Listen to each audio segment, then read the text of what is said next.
All right, are we live? Let me know if we're live. Time to wait a few moments for the recognition of our liveness.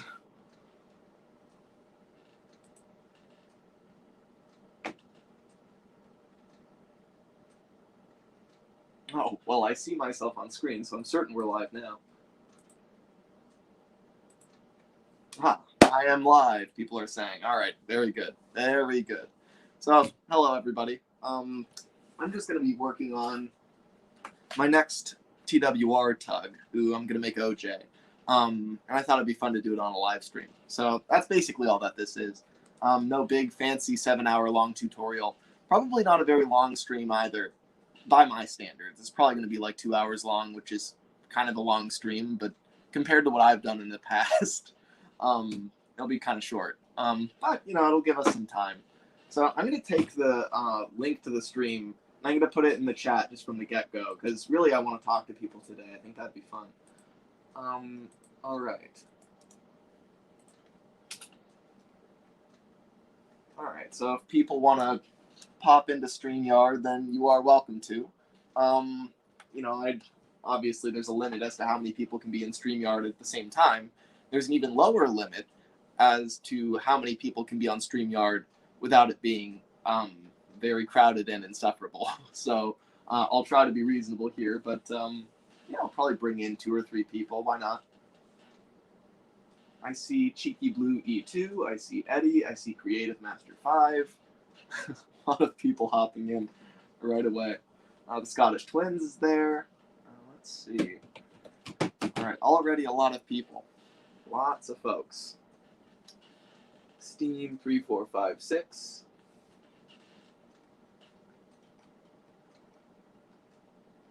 I'm assuming that's Steam Engines United. Oh, he has vanished. Oh, Will, the Sudrian. All right. So let's see. As to who the Will is, what Will am I seeing here? I know a few Wills. Is this Will Thomas 199? Oh, there's Lego Spaceman down there. Lots of people all at once. Look at that. Salmon King. Probably Salmon. All right. How about? Oh my god, already. Someone is trying to enter, but the studio is full. 10 people, it says. Alright. I think Eddie's gotten the short end of the stick in the last few streams. He hasn't gotten a chance to get into a lot of these, so I'm going to add Eddie. Yes, I have. I've been on every stream that's been like you can join. Yeah, but I feel like the last stream or two, like it's taken a really long time for you to get in. Like you've waited a really long time. No, but that's fine because I'm always the one who's like I was in the first stream, so it like makes sense that you would let new people join first. Oh, would you look at that? Look at this strong sense of justice. I'm proud of you. But all the same, I would like to talk to you today, so I brought you in. Yeah. So let's see. Who else do we want to bring in here? I'm thinking maybe 2 or 3 people to start. Let's see. Who? That is the real question here. I'm not even reading the chat. It's just streaming by. I can read it. Yes, please do, actually. That would be a help to me. I made a take-along Lori floor. You painted it blue. Nice. What are your thoughts on Cars 3? I can see Bailey's face. He's too entertaining. I'm going to have to bring him in. Hello! It's the OG cardboard bottler, guys. Back with you with a trendy MTV music video. Welcome to my pink cribs. It's made out of cardboard and Mod Podge. I tried really hard to get the detail right. Solid crib, for certain. That was great. Man, Lemmy, it has been a long time, my man. It's been a long time. It's been a hell of a long time. Me and Lemmy haven't said anything to each other in like at least I would say like 2 months. Yeah, we've been giving each other the silent treatment for no reason. Well, I mean, yeah, like. Then again, I've been busy. I started the birth of fandom and a couple other things happened. So yeah, that's awesome. That phrase. And the fact that Bailey started a fandom.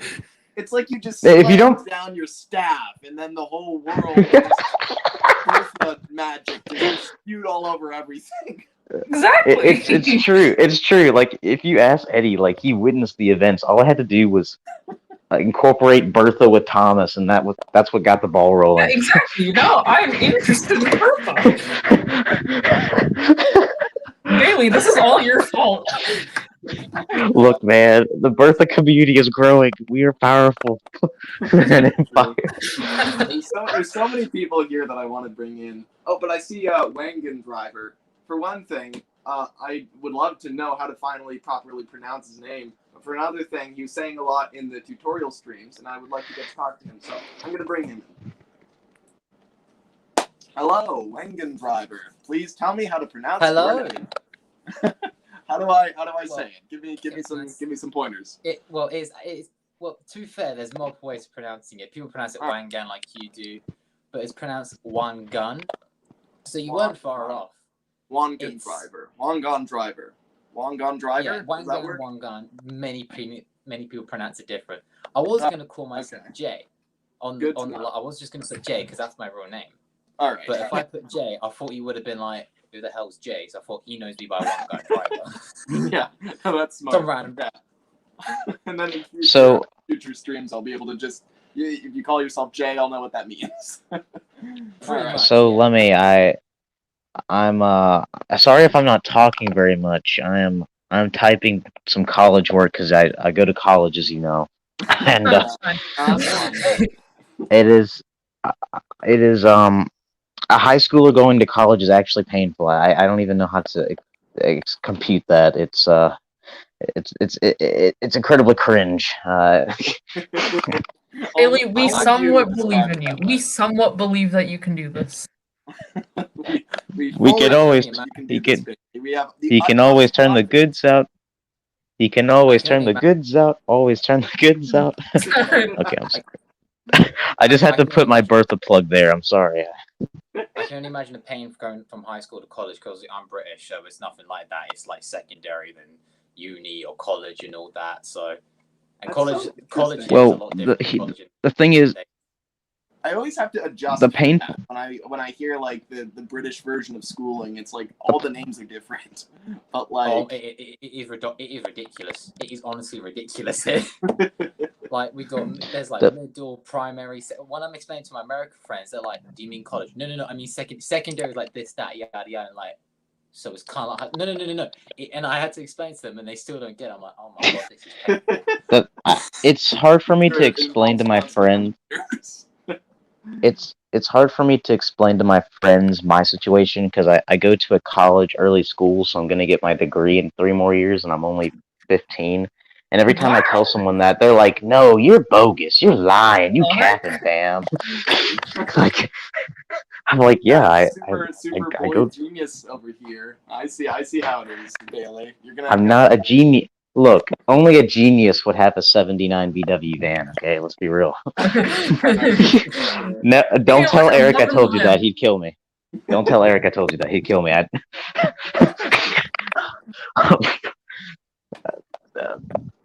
So I have to ask, what is everybody's project? What's everybody working on? Well, I didn't assume everybody would be working on something, but I know I'm working on something. This is the everybody sit here and watch Lemmy work on a thing stream. But if anyone else wants to work on a thing, they are also welcome to. Yes. I can work on it during the stream, but I'm building a little shed. Oh, that's cool. Yeah, that's awesome. I literally just logged on to Roblox and I just literally wanted to take on Sodor. But if we're all working on projects, I'll build a shed. Oh wait, sorry, I should quickly ask: am I allowed to stay on the stream, or did you want me to let someone else join? Or Oh, you can stay on as long as you want. I'm imagining I'm probably gonna cycle through people at maybe everyone will get 30 minutes to an hour. We'll see how this goes. I think that's I'm perfect. very I think that's relaxed perfect. about it. I think that's perfect. Let me. Yes. I believe it's time for us to renew our Netflix subscription to having modeling streams. You know what time it is. Right, just Question. in 10 years' time, there's going to be a new Netflix series called Lemmy's Tutorials. Watch. There's a Netflix series for everything, so I wouldn't be surprised. All right, It's kind of a Lemmy Netflix tutorial series. Why not? it's kind of crazy. Like this whole thing started off with me and Lemmy saying, "Huh, we should do a modeling stream with Tugs," and it's transformed into this wonderful The just Lemmy call community. chat we have. The Lemmy community. I was unleashed by Bailey's desire to do a stream, and I've done like I can't stop. I've just done like 10 of them. No one can stop me. Lockdown got Wow. like, Man, Lemmy Freddie Mercury. I never know which direction to look because my monitor's here, my phone is here. Normal people have a webcam on their monitor, so like, say I'm looking at Jay right now, and he's on my screen, but I'm not looking at you really because this is me looking at you, but this is me looking at you. You get But what I'm Lemmy, saying? it's fine. It's fine. It's fine. Just do whatever floats your boat in the Tug sense. Just Floats my boat. calm down. I know what floats my boat. Lemmy's gonna be. I Lemmy's know. gonna be You looking know- at his phone. Like, hey, Lemmy, look at my new project. I can't. You know, you're here. I got to look here. Make my life easier, pal. Here. All right, come on. It's kind of painful. I mean, If I just I've gotten that would make I've more gotten sense. I've gotten into a lot of scrapes in the community recently. Not like drama scrapes per se, but just Wait, which scrapes on community? whether I Which should. community? So Eddie, remember that tweet I made talking about how the fandom operates, and a lot of people supported it, but like 3 people tried taking me down. And then remember the other time where Give me the rundown on this. and then remember the other. Okay, well, essentially what happened was, Lemmy, I made a tweet talking about how people in the Thomas fandom operate, cycle. and how- Cycle. and the sad thing was a lot of people agree with me. I'm talking a ton of people, but only like 3 people didn't, and they came after me. And this wouldn't be that big of a problem, but these were 3 pretty big users. So, Okay, well, who are these big users? Bailey, give me the. it was. I think it was Turtles. I think it was Peckett, and whom else was it? I think it was Turtles, Peckett, and everybody that was part of Poop Crappers or whatever. I'm not sure. He's a big Trains user, I believe. Trains user, yeah, okay. And Trains user, one who uses but trains. yeah, basically they tried coming after me, Lemmy. And And when it happened, Lemmy, what was the result of this? what's so funny about the whole ordeal? What's so funny about the whole ordeal when it happened was, Lemmy, was when it all went down. Like I honestly didn't feel fazed by it because I was predicting that was going to happen. Like Well, that's good, it was though. like, you know, That means you were prepared for that inevitability. So you know that's good. and what's sad is Say you everything describe that how I- the community operates. What do you mean by that exactly? I basically wrote an entire kind of essay on things that the fandom should improve on. Like, for example, what was one of them? One of them was you couldn't do anything other than Thomas. Like, if you try to talk about your other interests, you get booted out of chats and stuff. And that's You so also- frustrating. That doesn't You also said make you can't have an sense. opinion, right? You can't have an You opinion. you can't have an opinion, and you can't have criticism on someone else's ideas.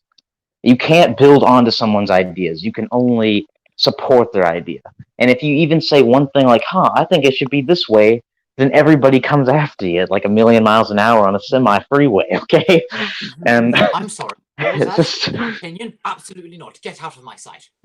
exactly. Just impeccable. How dare you, you pleb? Has thou become green with envy of my Wait. beauty? Like, I'm sorry. Are these thoughts and feelings you are processing to me? Absolutely not. Get out of my sight. Appalling. exactly. away, It's just, you- The thing is, I Weird, think, though. Imagine having an opinion. you have to wonder why people are so like reactive when they hear an opinion that they don't agree with, especially when it's something that really shouldn't matter. Like, like everybody here loves Thomas, but like Yes. it doesn't, it's not the same thing as like a serious political issue or something. It's like it shouldn't matter. But we care a lot when I hear somebody say Thomas is not an E2. There's a part of me that dies inside, and I understand that like that's a totally valid belief to have and all that, and I'm glad people have it. But also, I feel the deep need to debate it, and it's like, why? Why exactly? It's not really something that should be debated. It's just, oh, that person has that belief, this person has this belief. They can both exist in tandem, and there's no problem. But there feels like there's a problem deep in my soul. Always. And it's never in real life. It's always in the fandom. It's never in real life. Yeah, that's the thing. I think a lot of people are confrontational online, but not confrontational in real life. Which is interesting. It's like it's a lot easier when you're in the Thomas fandom on Twitter for some reason. So another point I wanted to bring up, and I know I'm probably going to get shot down for even saying this out loud. It's going to be like a recreation of 1963. No one gets shot down in my stream. No, let me tell you, I am going to get shot down. California, Bailey. I don't have any guns, okay? Let me. You act like there's no such thing as Solomon. He has a freaking gun that can track me all the way in space, okay? And I'm a spaceman. Okay, man. Lego Space. Take the shot. Okay, exactly. That's how Solomon is. He's like ready. He's like, okay, Bailey just said the no. Shoot him down. just there. Yeah, that's about it. And then when he says anything, in his opinion, take the shot. Okay, good. but basically,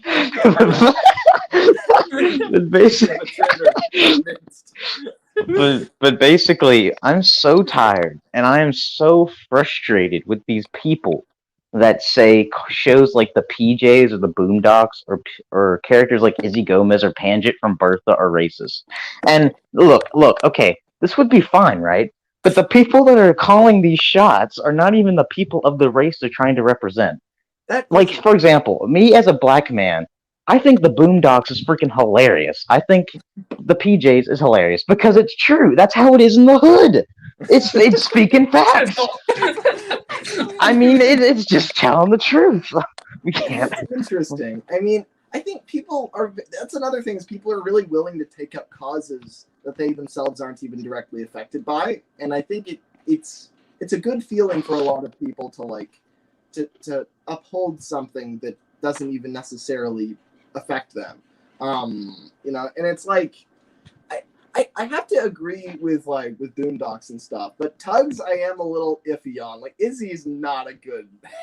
I'm sorry, he's too far in the stereotype direction. I mean, I'm sorry, but like you made a Mexican tramp steamer basically break the law by breaking into port and crashing. Yeah. Come on. It's the no, forget that. His cargo is freaking bananas. Okay. Yeah, it's not a good look. I'm just sitting there watching Tugs and just being like, David, please. David, my man. The late 80s, that is stretching it. But okay, look, I can understand the defense of that one. But look at Panjit from Bertha. He's Indian, right? He's a forklift driver. My thing about this is that there's tons of Indian people in Europe because India was part of Europe for freaking ever.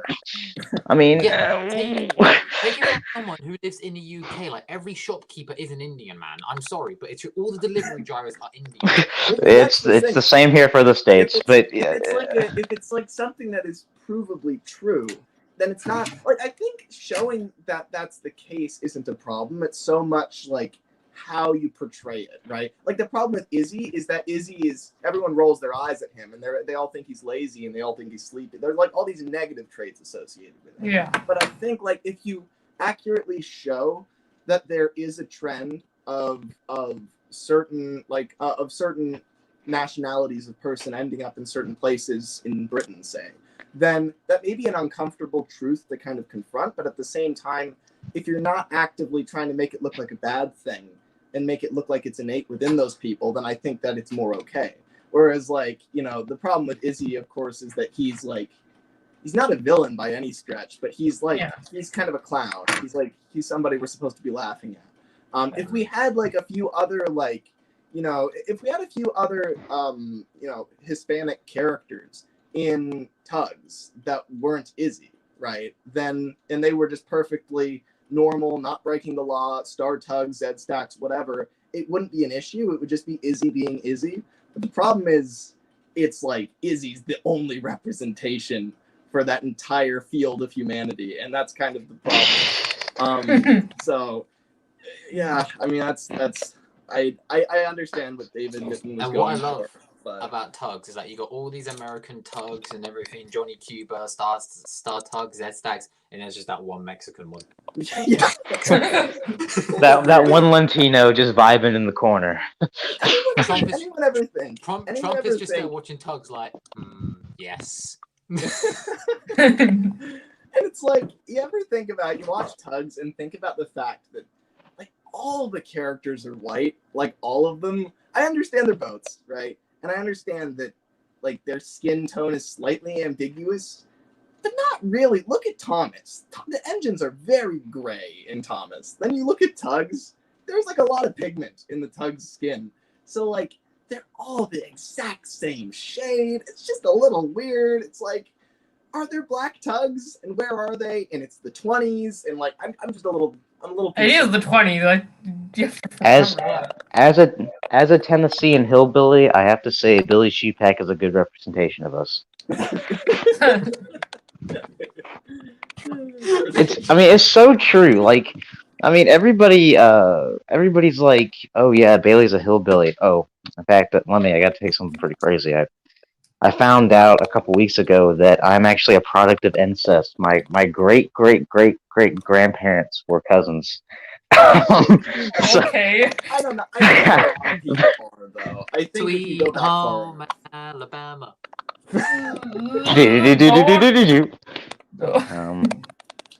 Well, I'm not really surprised. Not because of who you are, Bailey, of course. wow, Lemmy, you made that kind of sound a Yeah, little passive Lemmy. aggressive there at the beginning, Lemmy. Obviously, What's the Bailey. problem, man? Come on. No. What I mean is, I'm not surprised because I feel like that's true of most family lines if you go back far enough. Is like, At some point. yeah, like, you know, that used to be marrying cousins was like a normal thing, and society's drifted away from that. So, like, if you go, I bet that's the case in my family somewhere if I looked. You know, I have no clue. I haven't looked. But it could be. So, who knows? Have you read a book called Tuesdays with Maury? Called what? Tuesdays with Maury. It's a really good book, dude. I've heard of it. I've heard of it. Say Tuesdays? Tuesdays with Maury. Yeah. I think I've read that. You said Tuesdays at first. Like, Oh, he said Tuesday. Well, dude, I'm a Southern boy. Of course, I'm gonna say Tuesdays, Sundays, Mondays. I thought you said Also Tuesday. Like crap. Like, dude, do you know how many people say my daddy down here? My daddy. Let's be real. Okay. that's I don't pretty know. great. I don't know a lot of people go my daddy down here, but I'll pretend I do. My daddy. My daddy this, my daddy that. 50 cents. 50 cents for the man. 50. I'll say. Kind of crazy. It's like the D's. They just completely slaughter into 40 pieces. That's kind of I- insane. But have you ever heard of that book? I think maybe. I don't. I've definitely never read it. It's a really good book, and I feel like you would relate to it so well because a lot of it reminds me of you. It's probably one of my favorite books of all time, and when I was reading it, in fact, when I texted you on Skype a couple weeks ago and you finally responded, I was reading the book and I was like, oh my god, this is legit just Lemmy. Wait, so the book is just Oh my God. cardboard? The book is just cardboard? Yes. Okay, guys, secret fact, I composed Lemmy in a lab with Solomon, and he's technically a science experiment gone wrong. He's made out of clay and Mod Podge. Okay, maybe know. you composed me in a lab. Okay, I'll give you that. But with Solomon, Yes. why? Okay, well look, me and Solomon used to be friends, but when you escaped, things did not go well. You were like our war weapon. You were supposed to be indestructible, and when you dried out of the water, you were supposed to be like a test subject for D-Day. So like you were supposed to just float on the water, like just the dead body. Let's go. Jesus. Yeah, this goes back to the 40s, man. I'm a time traveler. Why do you think I drive a 70s van that has an Alpro? I mean, I'm from the 70s. I'm just a time traveler. My van is a time machine, dude. Bailey is 12th Doctor? Hello, yes, 911. I like to report a very weird crime. A very weird crime. Hello 999. Can I report a European man calling 911?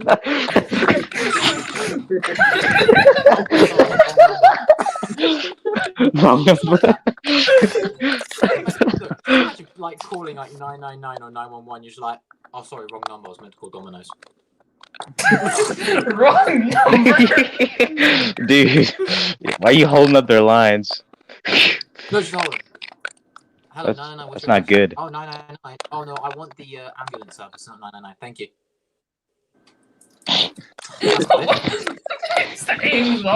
Just casually swipes through the phone like it's all good and dandy. Why is this always Uh, 999? I want the ambulance number. Let me. Gonna- I wanted to ask you this. Hold on. What did you think of my birthday? And the reason for that is that I am moving the audio to my computer instead to see. Lemmy, if I can did do you some- go through puberty? Let us see. I went through puberty. Oh, let me. I have a beard now. All right, just Now? giving you a warning. Yeah, look, I could show you. You've had a beard for a while, Bailey.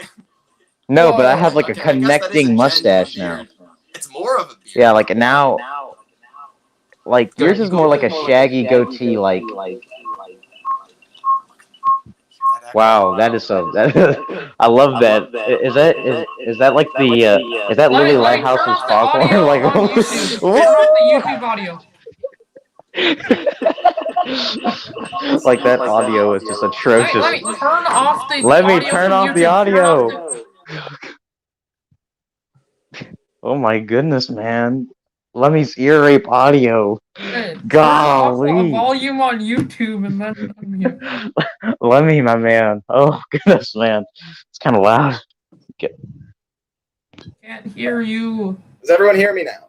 Yes, Yeah. All right. Yeah, we can hear you now. Lemmy, that was horrible. that was scary. That was scary. That was a test to see if you all really care enough to be in this stream. That's what that was. Oh, okay. The test of your dedication. And you all. I like how Lemmy doesn't talk to me for like months, and the first thing he does is try to ear rape me with like a siren. That's not the first thing you did. All right, that was like we were like 30 minutes in. Okay, so that's not the first thing. Lemmy's just there like, plan succeeded. Like, I like how do you get? Okay, this is a true story. I was in school, and I had my old phone. And I think I told you stories about my old phone, Lemmy. It was really broken up. I had my new phone because I was showing the comparison between people. Yeah. And the teacher was being annoying, and she said they were gonna have a fire drill. So I called my old phone on my new phone and put the two phones together and caused like a loop. And like the kids actually started walking out into the hallway until one of the kids said, "Oh, the fire alarm's not going off." And the teacher's like, "Like what?" I was like, "Oh crap! This is probably gonna get me clapped here. I should probably not do that." From that point of view, that's funny. But if I was in that classroom room, I'm meeting you at the window. Look, man, we had to do a math. We had to do a math test, so I had to kind of budge some time. Totally off subject here, but I want to get everyone's opinion on something I recently made. So Yeah. I made a completely scratch take and play model. It is a hall class. Oh, whoa. Oh, That looks really good, bro. Yeah, let me. Is there? Whoa, a it even has the space in between, Yeah, God, That it look is at that is slapping. and it's slanted. That's gorgeous. That really is I was beautiful, really- though. That's some good I craftsmanship never- right there. Originally it was going to be B12, but then I just watched Harry Potter with my sister, and I wanted to build the Hogwarts Express. So Right. I made it. So I got the chassis, and then the tender and everything. All this, apart from like the wheels and everything, all this is scratch made. That's awesome. That's so cool. That's amazing, dude. I was I very love happy. I love. Eddie just said this. I love the taper of the boiler. That's really cool because that's such a key like Western feature. Not just that. I love how you can see through the boiler. It just Yeah, that's awesome. Thank you. It's just Thank you very much. that just looks really good. I might change the face though. I'm not really happy with the face. He looks constipated. I think he looks fine, but Yeah. we keep tinkering with it. He Watch kind of Lemmy's looks like face. he kind of looks like that substitute teacher that gives you free crackers to stay quiet in class because he has like a hangover. Like that one guy. Bailey, that's so specific. What do you mean? What the heck? There's a lot of things in my life I've experienced, Lemmy, and that is one of them.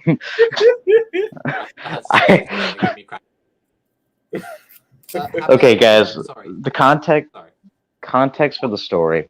The teacher came in, and he obviously had a hangover. It was painfully obvious that this man had a hangover, okay? And to get the kids to be quiet, he literally gave them a Ritz cracker for every single minute they were quiet. And he'd walk around in the room in the dark with his eyes closed, putting the crackers on the student's desk. That's so desperate. That's like such a desperate last attempt. He just comes up to a random student and basically like, put your hand in the basket and get a cracker for being such a good boy. Yeah, exactly. Like we were only in like 3rd grade, and this old man was coming around giving us crackers. Like it's kind of awkward. I was really frightened. How did you get school, sweetie? I got a free cracker, Mum. From whom? Well, it was Kid a comes tasty home. one. Kid comes home with all the crackers. And what's funny is when the man ran out of crackers, he started giving us like these chocolate coin cookies. Like, I've seen like those. the metal chocolate coins. And it was like January, and this guy must have had like Christmas chocolate coins left. He just started handing those out for everybody to stay quiet. It was just terrible. Just imagine. Wait, he did that for like 6 hours? He did this for like he must have did this with every class. Like we were the last class he had. That's such a desperate attempt to keep them silent. Is the teacher still there? No, I haven't seen him since. I haven't seen him since 5th grade. I really wonder what happened to him though. Because like last time I saw him, he supposedly still did that. So I don't know. But the only reason I knew he drank a lot was because like when you got close to him, he smelled like he drank. So like he smelled like Bailey. Just close your eyes and imagine the captain from Tintin. That's exactly what this guy smells like.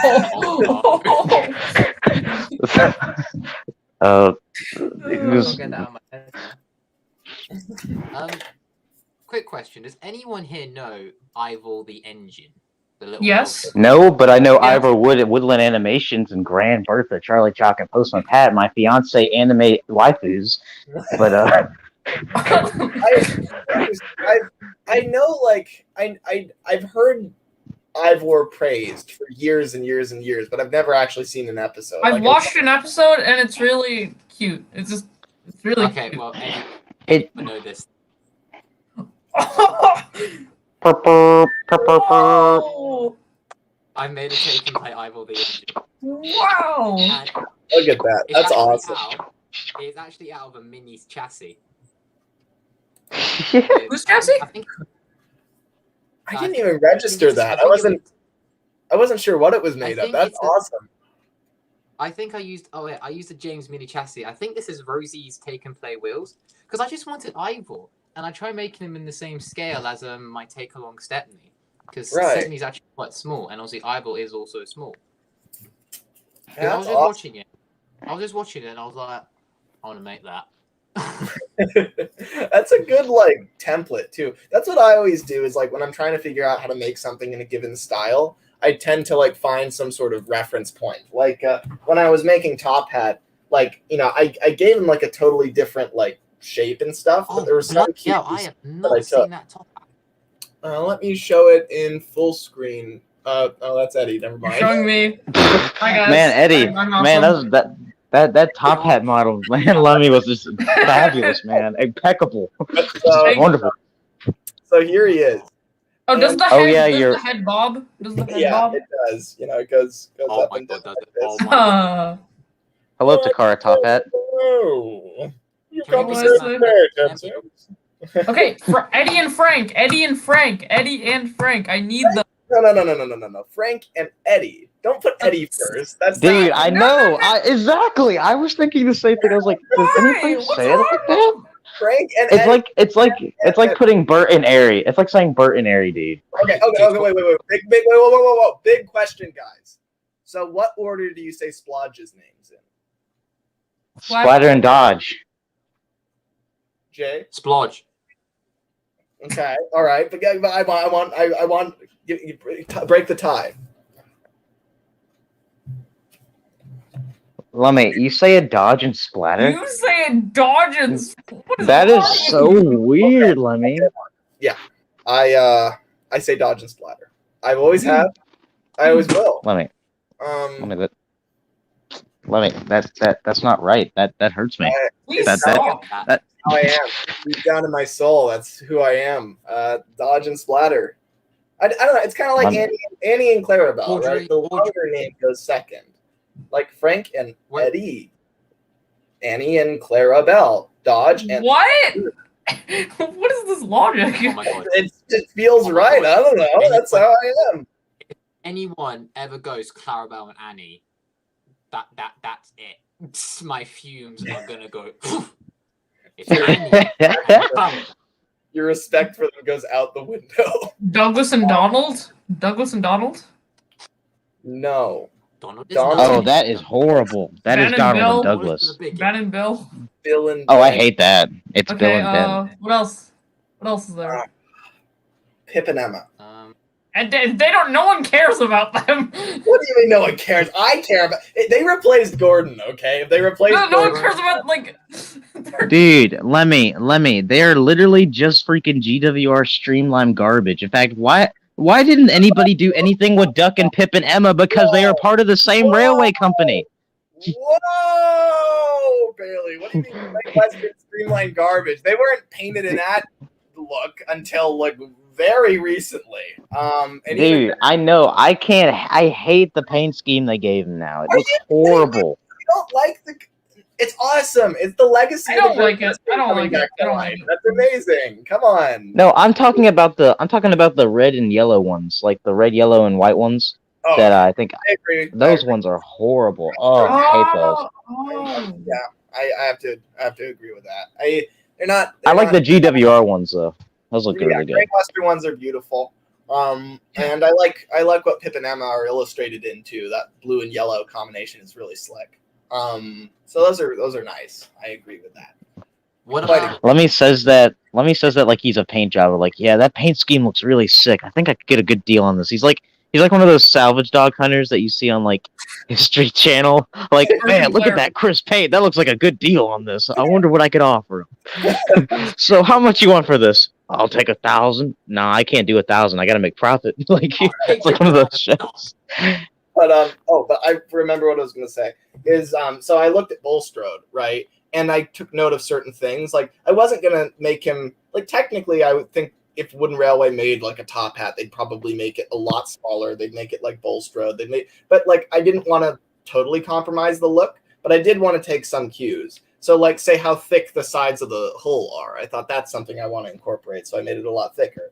And just certain things like, molded pieces like, these steps, would be kind of an intricate ladder on the real thing, but I made them kind of more of a blocky molded bit because I feel like that's how they'd handle it, that sort of thing. So like, I admire that kind of, taking something that kind of finding something that roughly scales and then figuring out how to kind of recreate that style. And also there's one thing I haven't showed yet that I think is pretty neat is that you look underneath and he's got this. Oh, I think is the pretty full nice. look. You got the full look. I love how you took the time to print out in Thomas Wooden Railway font the name of the character at the bottom. Okay, but back to the point. Frank and Eddie there. Can you make them? I could. I definitely want to, right? It depends on whether I keep up stamina long enough to actually do that. But it would be like that's the dream is to be able to make like Wooden Railway, kind of stuff that ties in with the tug stuff. Because then it'll really be clear, that it's like a Wooden Railway style. I think I'd first have to figure out what height I want to make all the dock sides at. because Yeah. whatever that height is would probably also be how tall Frank and Eddie are, so that trains can just go right onto the dockside. Yeah. But that would be really cool. The problem with Frank and Eddie, though, with a lot of like characters like them, is that they're twins, and so if you're like digitally modeling, then that's a cakewalk. However, if you're physically modeling, then you have to basically do the whole. Yeah, you have to. That would be hard. So there is that. But I'd start with one of them, and that would be fun, and then make the other one somewhere down the line. But right now, I'm trying to make OJ, so I gotta figure him out. I'm trying to figure out. The Fetty Pier.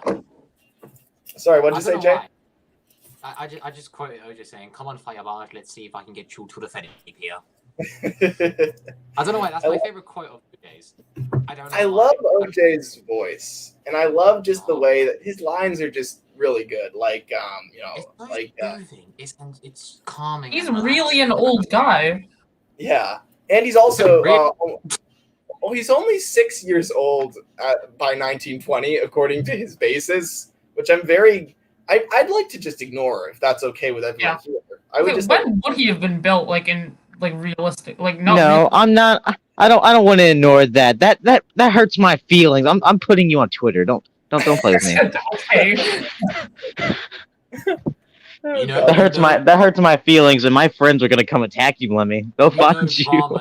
About to go down when you see someone's name. I mean, Ghost wants the rails. I think what was I gonna say? I think I have been ignoring the chat. That's what I think. I think I've been ignoring the chat. They're dying in the corner. We need to get the lifeline for them. Yeah. Ben and Actually, Jill, I can Splatter and Dodge, says Bill Thomas. Lots of opinions here. Okay, I got the chat Opinions. I think Wayne. It's kind of sad, Lemmy, because I'm not trying to like say I'm not trying to flex or anything, but I've gotten so relevant recently in both the Bertha and Tom's community that my messages, dude, it is actually starting to become a challenge to respond to all of my friends and people. Welcome to my world, Bailey. I've got, and again, it's not bragging at all. I have nothing to brag about, but it's just the fact that I've got like I've got hundreds of waiting DMs on Twitter. And dude, I literally have 50 pleading requests on Twitter, and I'm like, wow, okay. I need to confess something. I'm one of those DMs on Twitter. Wow. Bailey, thank you for following me. No problem, Eddie, my mans. I dare to say almost everybody watching this stream and also in this call is one of my waiting DMs on. I think everyone on the planet my DMs on Twitter. Dude, I'm not your waiting DM on Twitter. I'm your waiting DM on Skype, my man. Yeah, I've sent you so many things, bro, and I'm like, man, let's see how long it takes them. We'll take a shot for every single hour. I've been waiting since October 1st. My only wow, on Twitter is just me on Roblox making Sunshine and Ten go like 200 miles per hour. That's it. Maybe I'll check that out. I can remember the message I sent you. I was like, "Hi, Lemmy, it's One Gun Driver from your live stream. I just want to show you a quick video of me going 200 miles per hour in 10 cents on Sunshine. Have fun." No context. All right. Well, now I know what one of those.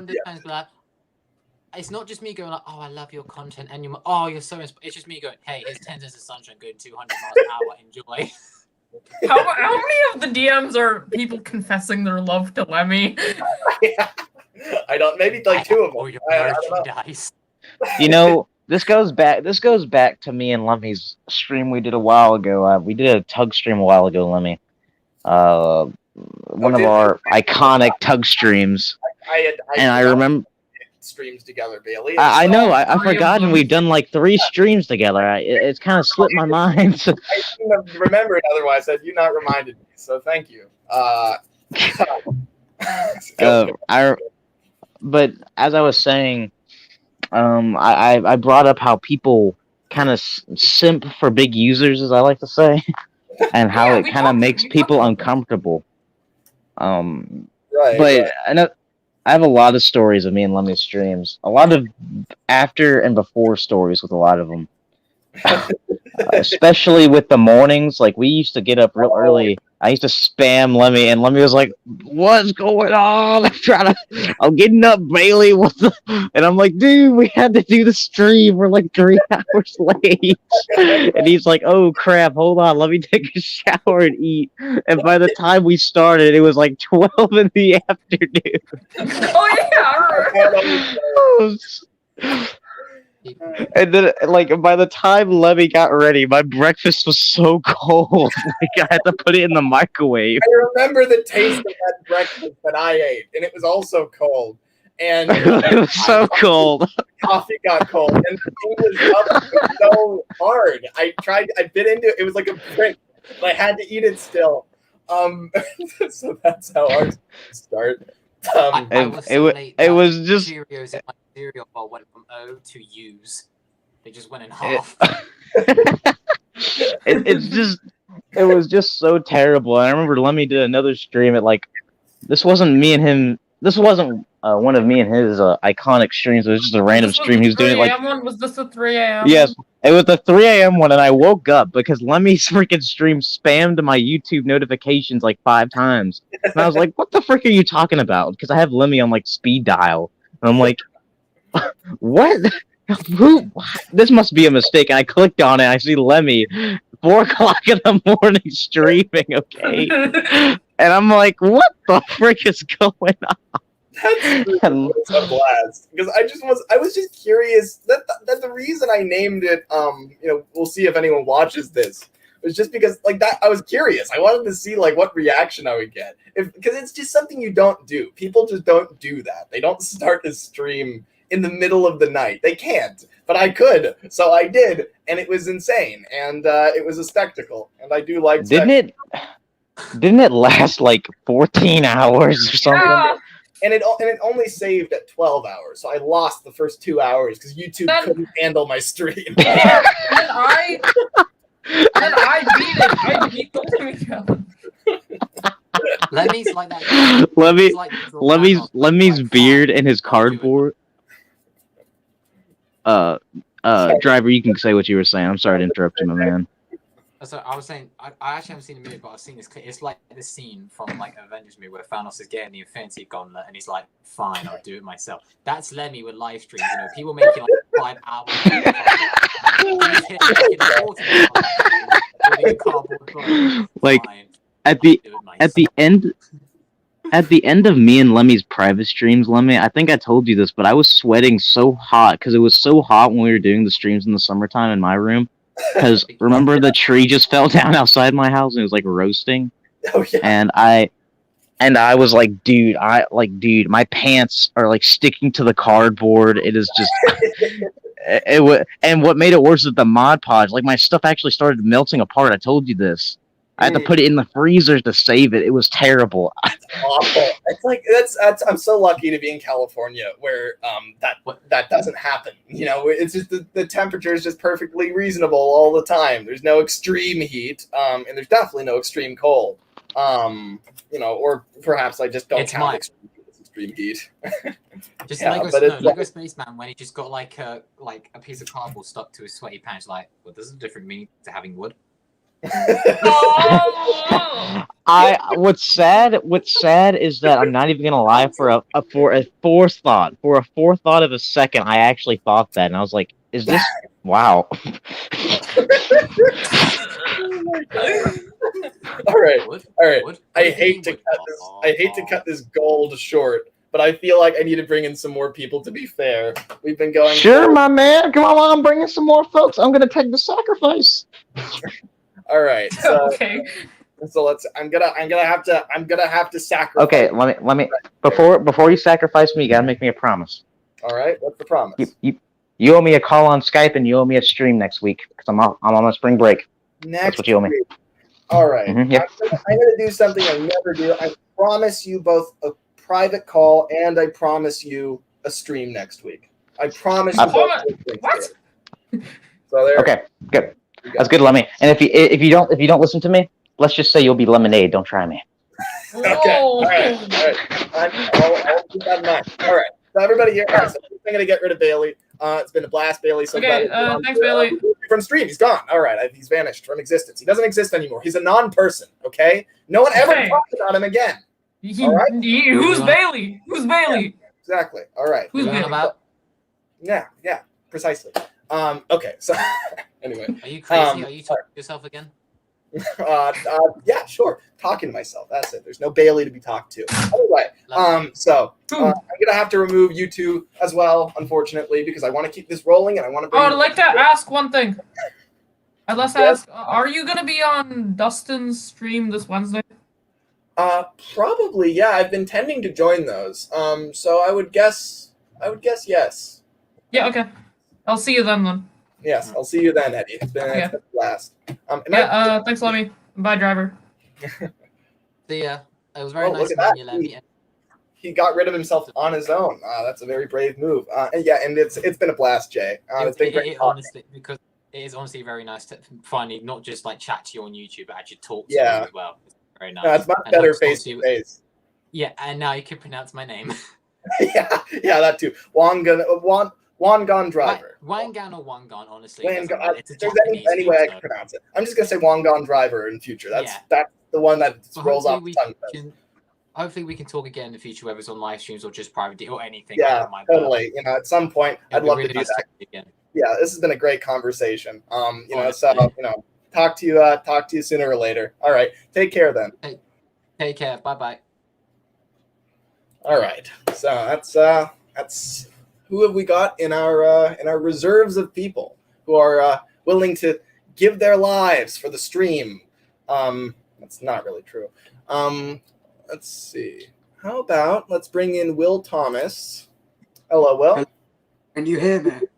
Yeah, I can. Hello. Good to have you on again.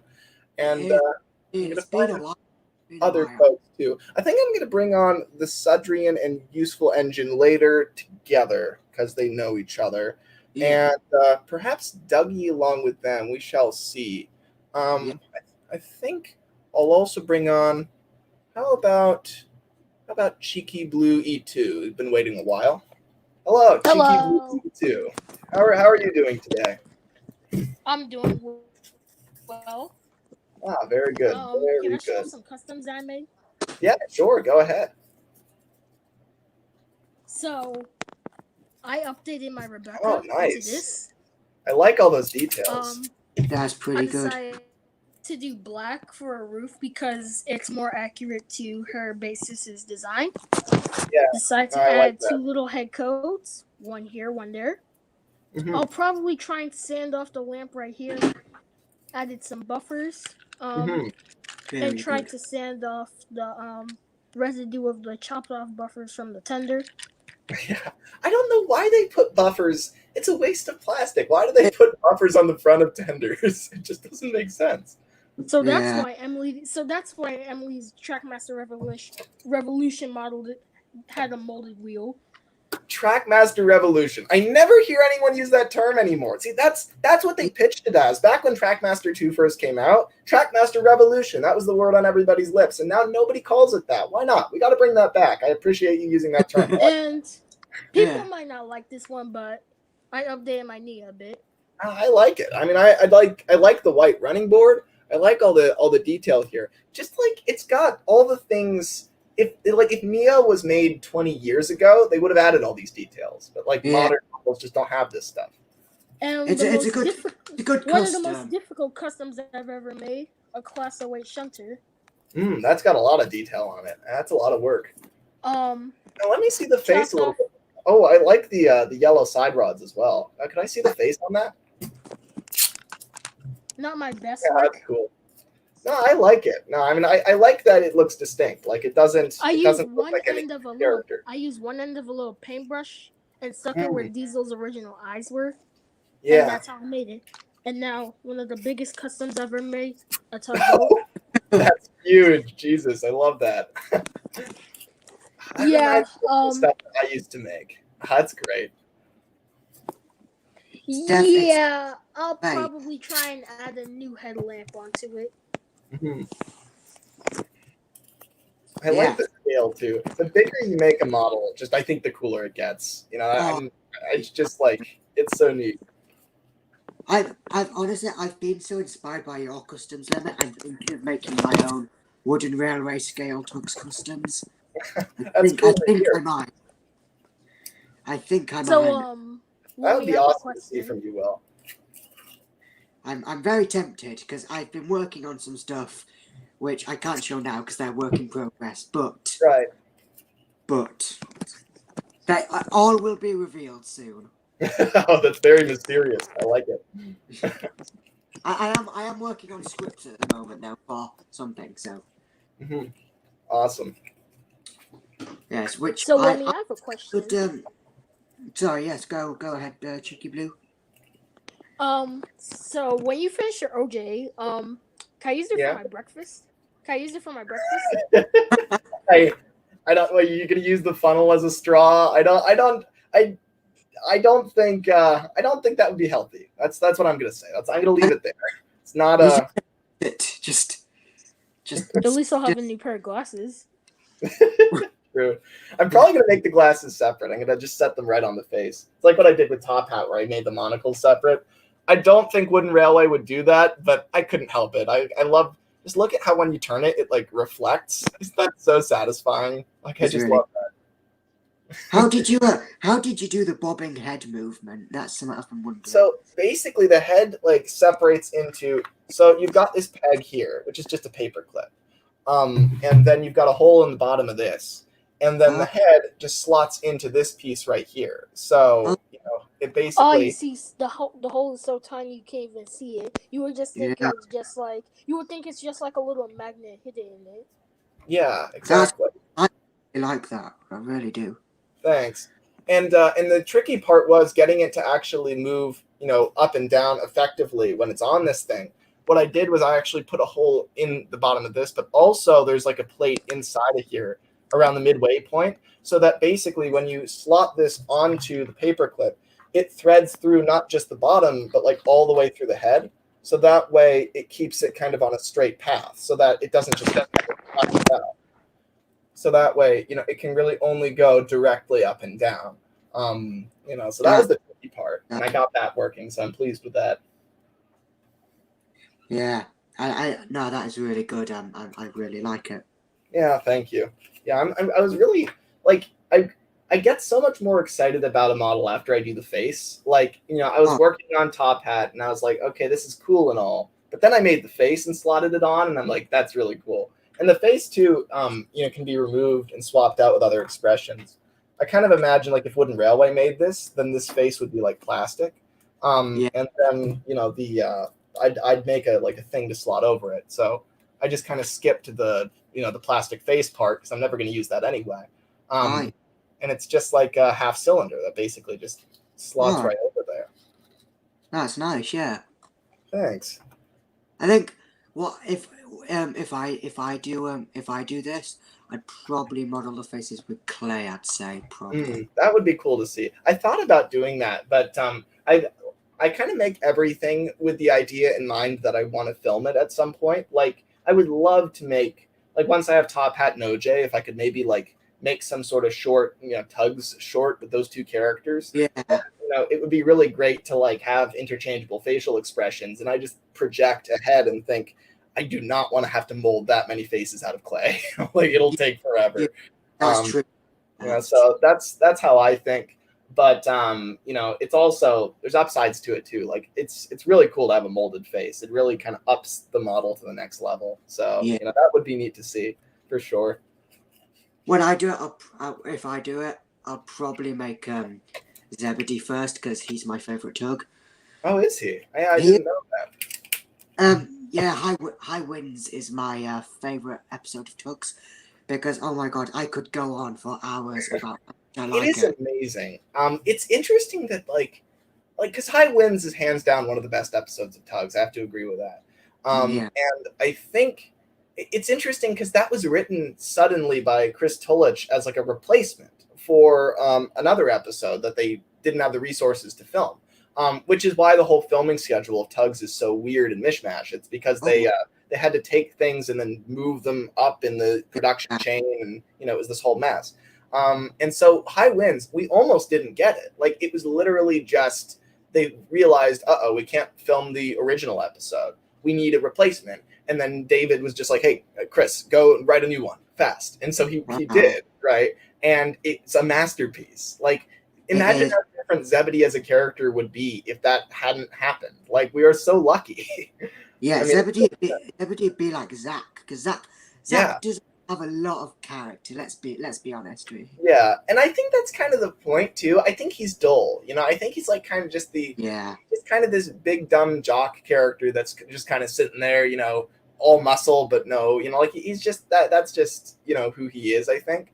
And so he kind of blends into the background, but he also has this idea that he's like really, like, I think Zach thinks very highly of himself. It's like, I love that bit in I think it's Sunshine where he says, I like that bit about better looking, he thinks he's all that. He thinks he's so handsome.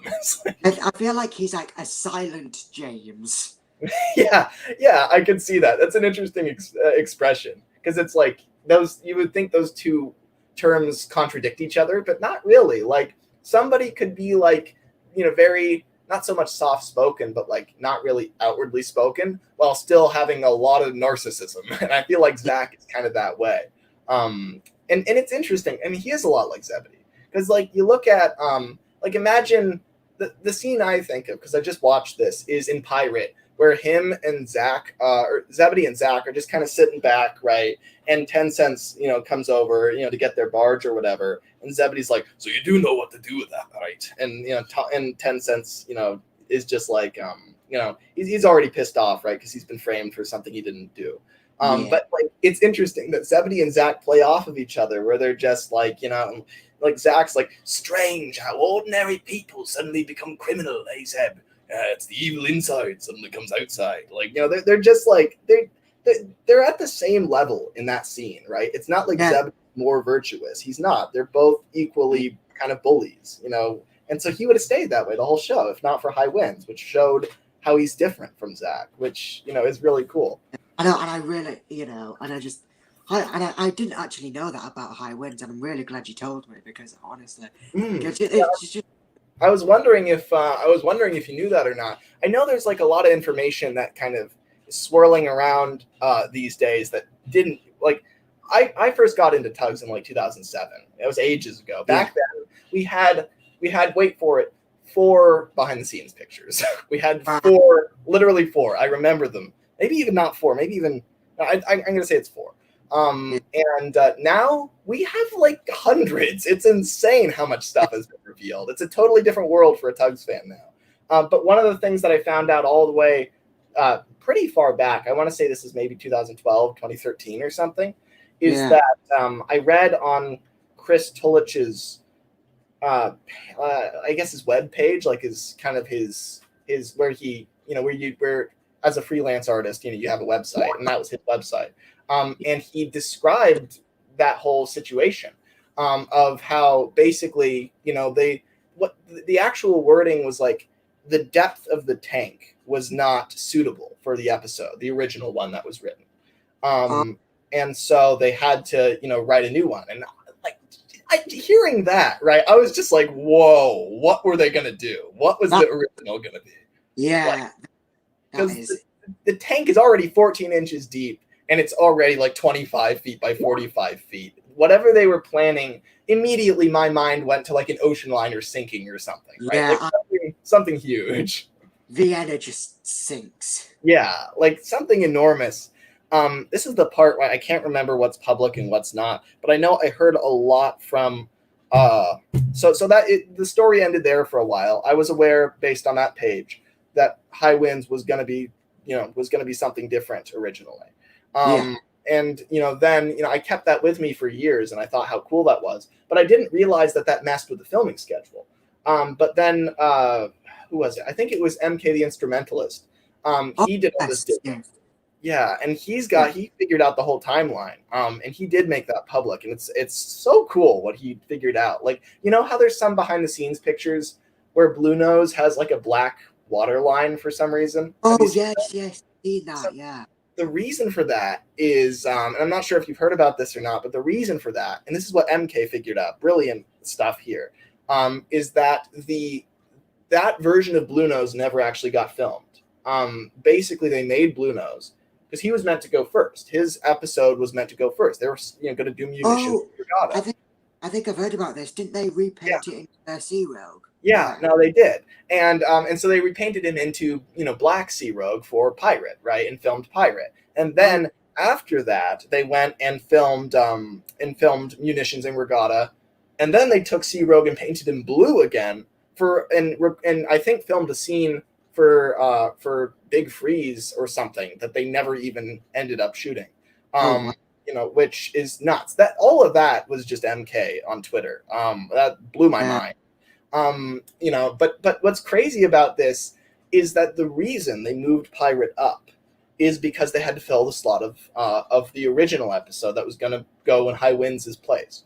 It was gonna go like Sunshine and then Jinxed and then Munitions Regatta, and it was gonna go like Sunshine, Jinxed, mystery episode, Munitions Regatta, or something like that, right?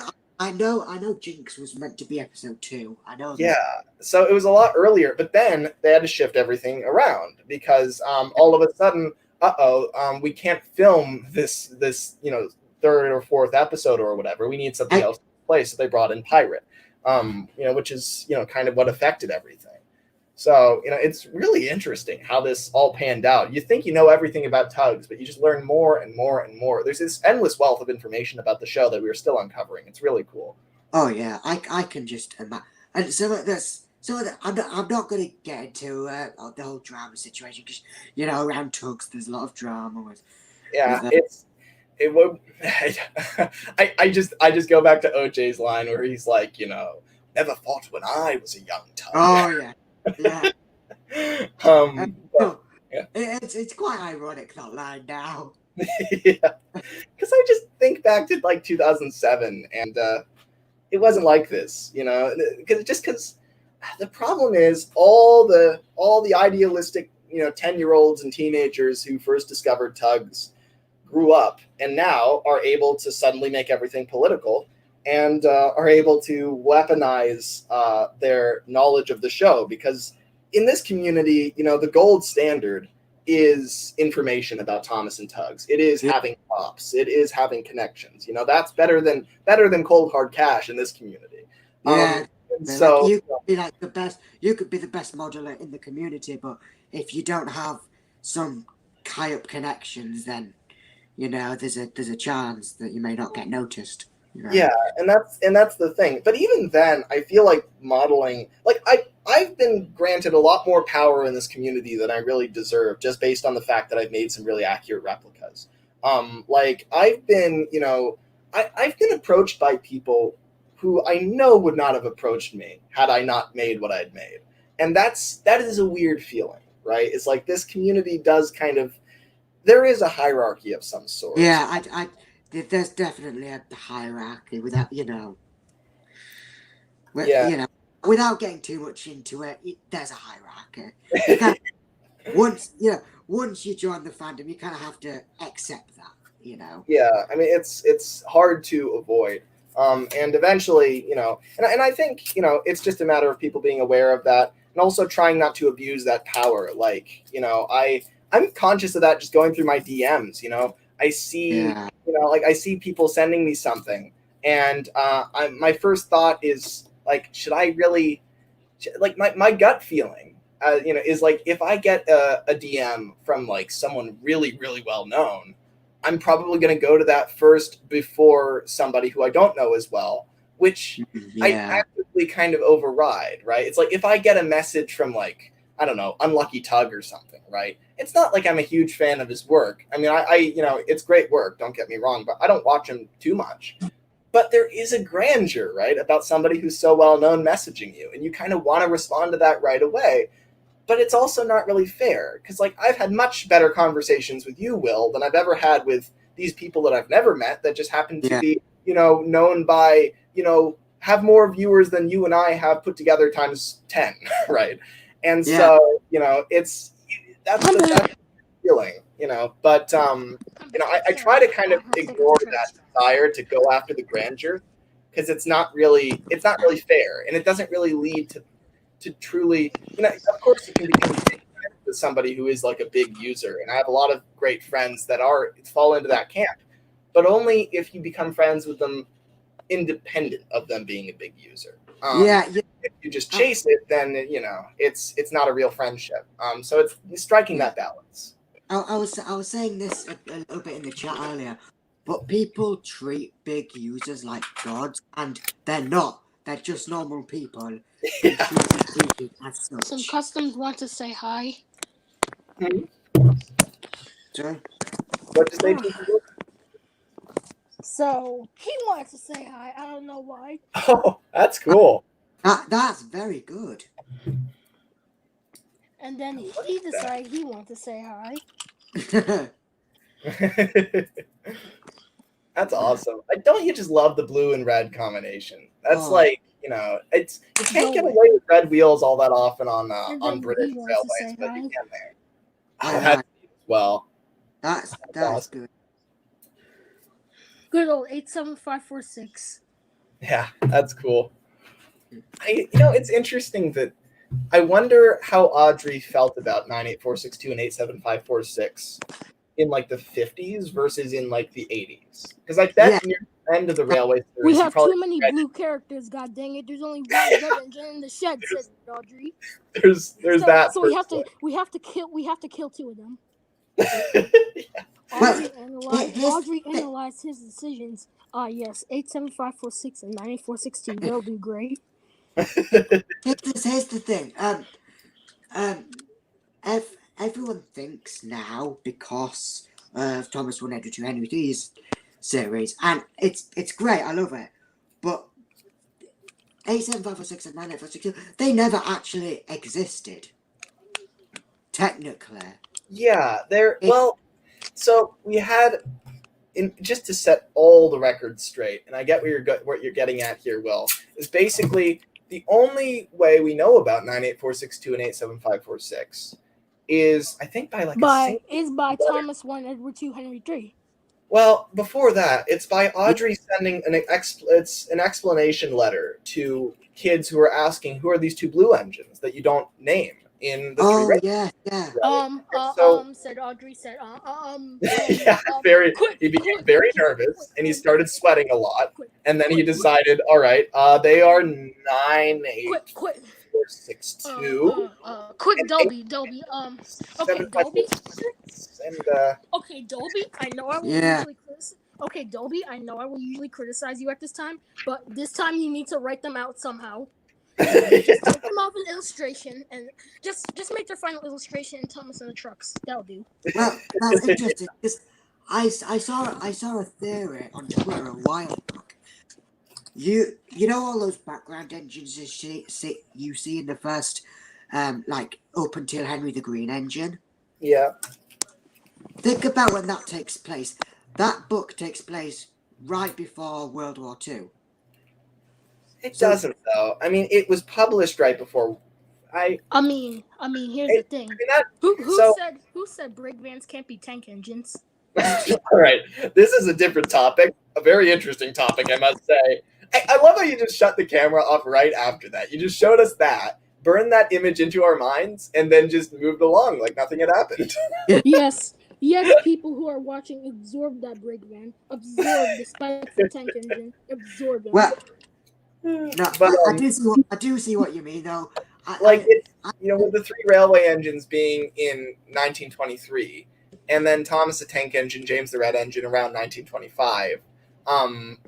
It seems to be the early 20s, which, there's a lot of theories. I mean, it depends on where you place them. Audrey placed them in the early 20s, though, is where those first books would go. And then from Tank Engine Thomas again onwards, it was the year before they were published was always the rule.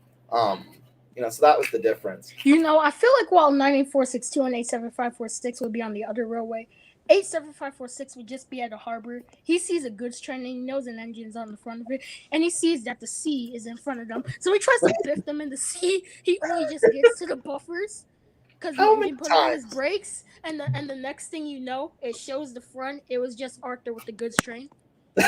My God. No. How many times could you get away with that refuse- before I you sent refuse to bring this back to that third. it? And I Poor just feel like Arthur. this is how they. I would just feel like if 87546 was sent to the scrapyard, this is how it would be. Hey kid, you want some? You want some Welsh coal? You want some Welsh coal? No. I don't care if I'm in the scrapyard and that gives me steam. No. Okay, fine. I'll just steal another tank engine chassis. He's like possessing different engines. My God. Yeah. But anyway, so you were saying, well, I was just gonna say I did. You're gonna think I'm a little weird. Don't think I'm a little weird, please. I don't think I'll think that now. So whenever I need inspiration for a story or something, I watch your character gallery episodes. That's not weird. That's the point of our show, right? That's why we make it. I hear that from people all the time, and that's so great to hear that we're helping to kind of people inspiration, because that really is the point. I haven't got to the weird. I'm part sorry, yet. but I have to. Something feels weird, said Croven. I just don't know what. I just don't know what. I just don't know what. Why does my tender feel like something's on top of it besides I've watched your Mallard one, which is my favourite one. I've watched your Mallard one over. I'm so glad that's somebody's favorite. I think Mallard could be my favorite. I really love Mallard. There's something really exciting about that one. Yeah, I've watched it over 10 times. Awesome. 10 times for the 10th episode. Yeah. Oh wow, yeah, no, that's quite good. And I just love because just with anyone, I just love talking about characters, and I love hearing other people talk about characters. Yeah. Characters is my favorite part of Thomas. Absolutely. It's the same thing for me. I think Kelly would be a good next episode to do character gallery on. Me and Matt have been talking about Kelly. It's interesting. Like, it seems like the audience seems to be getting a little bit of a sense of like the trend of what types of characters we do and like kind of the order of them. You know, I just realized something. Kelly and Rusty have something in common. No one will ever know their gender. That's true. When I was growing up, I was totally convinced that Kelly was female.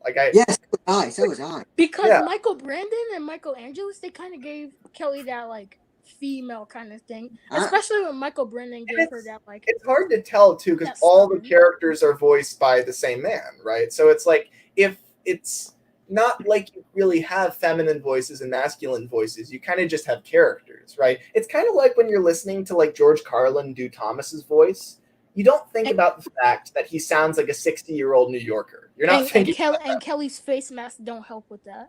Yeah. And so it's like, it's interesting. I think the pack does need more female characters. So honestly, whenever I get to like doing anything with the pack, I might just make Kelly female, just because I almost think that's more like natural to how I see the character than Kelly being male. Because in current years we only have 2 pack female members.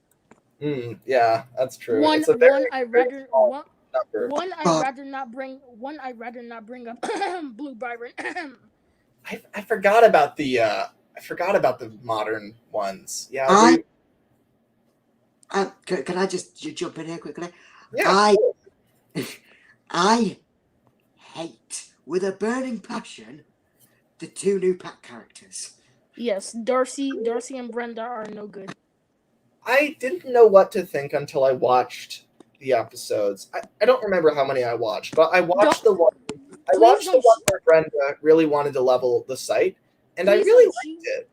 Please don't shoot me for this, but I feel like that the personality that Brenda had, Byron will really have. And the episode about Max Monty and her and Brenda. I think that Brenda and like Byron would get along quite well. I don't know if they're exactly the same.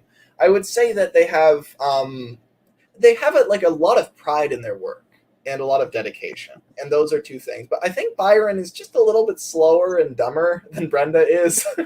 That sounds mean to say, but he's You not know, real. he would like be the school kid that says like, what's 9 plus 10? 21. Yeah, like that sort of thing. And I it's get- like a nice guy. It's just he knows how to level a site. He doesn't really know. He And couldn't for what do people the have been dental work doing, that like, Oliver does. and when people like writing their stories, like putting in Elizabeth, George, I see how they would develop, but they kind of don't work at the same time. Yeah. I did originally way back in 2017. I had a series just focused on the cancelled pack episodes. Yeah. They're deleted now because they were utterly rubbish. See, It's sad now to hear that. So many people delete their stuff when they're like, "Oh, it's bad. I don't want it I up." know what people have been saying about the Arsdale engines. It's CGI. They can do whatever they want, wherever we want them to do. We want Nigel back in the pack. If you're going to introduce the pack, you better get Nigel.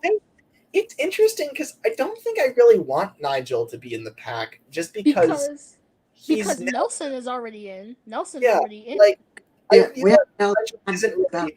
I don't think It's, Nigel. it's just like saying how they said in The Adventure Begins, Judy and Jerome, and then Rocky, 3 breakdown cranes will be bad marketing skills. Yeah, I mean it's more than just marketing though. It's like it's Yeah. kind of like how you have Stanley in the Railway series and Smudger in the TV series. It's kind of like people saying, "I wish Stanley was in the show too," and it's like But most of us know it's because of budget reasons they weren't in. budget reasons, but also like if they had all the budget in the world, then if they brought Stanley into the show, they would not have Smudger in the show. They would have just built a separate Stanley model, and Smudger never would have been created. And so- Exactly. And if they had a narrow gauge line in Dre and Manor, you can never run Stanley because he was built for derailing. That's true. I wonder what the TV series models that derailed the most were. What were you going to say, Will? What was I going to say? That's the thing. I can't. No, I agree with you. I think in terms of it doesn't. Of course, for the show and stuff, yes, it comes down to marketing and budget and all this. But for us as fans, I think it's. I it think comes it's down- just laziness. It comes down to character, for us, and it's like, well, it depends. As if we were just little kids, we would just say, "Oh, they're just being lazy with their marketing." I mean, I think But I when we would grow up, say- I I don't think that the modeling team at Shepperton had a lazy bone in their body. I think that they Oh were all no! did No. everything. no, that they when could. it came to things like Flying Scotsman, you could tell they didn't have lazy marketing. Yeah, I mean, I don't know about lazy. I think maybe they were. Here's the thing about a really big project like Thomas. Yeah, because they were on the edge of like their budgeting. So like, I Yeah. can understand It was why they tight went with Scotsman. money. It was tight with money when they did it. You know. Yeah, I mean, hey, and if also it's budgeted beyond and money. you can make his tenders, if you can make his tenders, why did you have to make both of them cold tenders? He has a water tender for a reason. Mm-hmm. Yeah, I mean, it's that is true, but I think that was a misunderstanding, right? I think the show didn't understand railways nearly as well as the Railway series did. Like, Rule 55. but I think it's interesting because they like the crew on Thomas were intimately familiar with how a railway looked, right? Because you think about the way that they designed sets and like the things they included, and like they clearly had pored over railway photographs and they'd been to real places and they like knew what railways. I mean, you got to think about. I'm sorry to interrupt you like this, but so the first people that were in this live stream, we're gonna call that chapter 1, names, and chapter 2, marketing and models. Yeah, we should. You know how YouTube has that feature now where you can like bookmark different parts Oh of the video. yeah. Yeah, it needs to be this video. It's like, here's this section where we talked about Zebedee for a few minutes. Here's this section where we talk about marketing. Here's this. We just move from subject to subject so quickly though. Yeah, that's Hey. true. Well, If the team go. had the marketing for season 1, do you think they will put in the 3 engines that we as fans love to make stories about, aka 946287546 and Eagle? But then again, this was season 1. Back then, there was no Thomas Fandom. Yeah, And then and that's then the thing too. and then Like- again, they run the risk of making both Eagle and James. Yeah, true. But like, I think the biggest thing is that you have to remember is that at that time they weren't focused on making us like 98462 and 87546. They were They focused. just focused on what episode. They just had to focus on which stories to pick out that the kids will like. Yeah, especially. I mean, they had to convince us to like Thomas or Gordon, like Yeah. basic characters, right? Especially, Nobody liked them yet. especially a story about breaking Rule 56 with a bus and a choo-choo train go race head on. Like in season 1, that's why they couldn't. That's why they couldn't do like the Diesel trilogy in season 1, because they had to make us like the main cast first, and then introduce Exactly. like. And I like think- how Caroline was kind of treated, but they I knew find how to it, like- use her properly for background. I find it truly fascinating how what made it into the earlier seasons and what didn't. Like how they took off the rails from Gordon the Big Engine, but nothing else. They're like, okay, we can do this one. It only requires Gordon, Henry, James, and Percy. Yeah. Word, But here's you the know. biggest thing about Caroline. Why does she still have a spare tire? How does she never uses it? That's a good point. You would think. I mean, I guess they just keep replacing it. I imagine she's been through like 20 spare tires. She's probably got one under the bonnet and also one in the back of the trunk. She's probably got one She probably has one in her undercarriage. Yeah, but she's she just got, never like- but she never she's got tells us. 10 different spare tires hidden at all corners of her that you can just barely. I feel like Butch would be overworked and like he was going extremely slow and Caroline was behind him and then he had a flat tire and then Caroline just has one under her carriage and then she slowly just drives away. Yeah. No one's using my spare tires, said Caroline. or alternatively, she'd be generous and she'd be like, she'd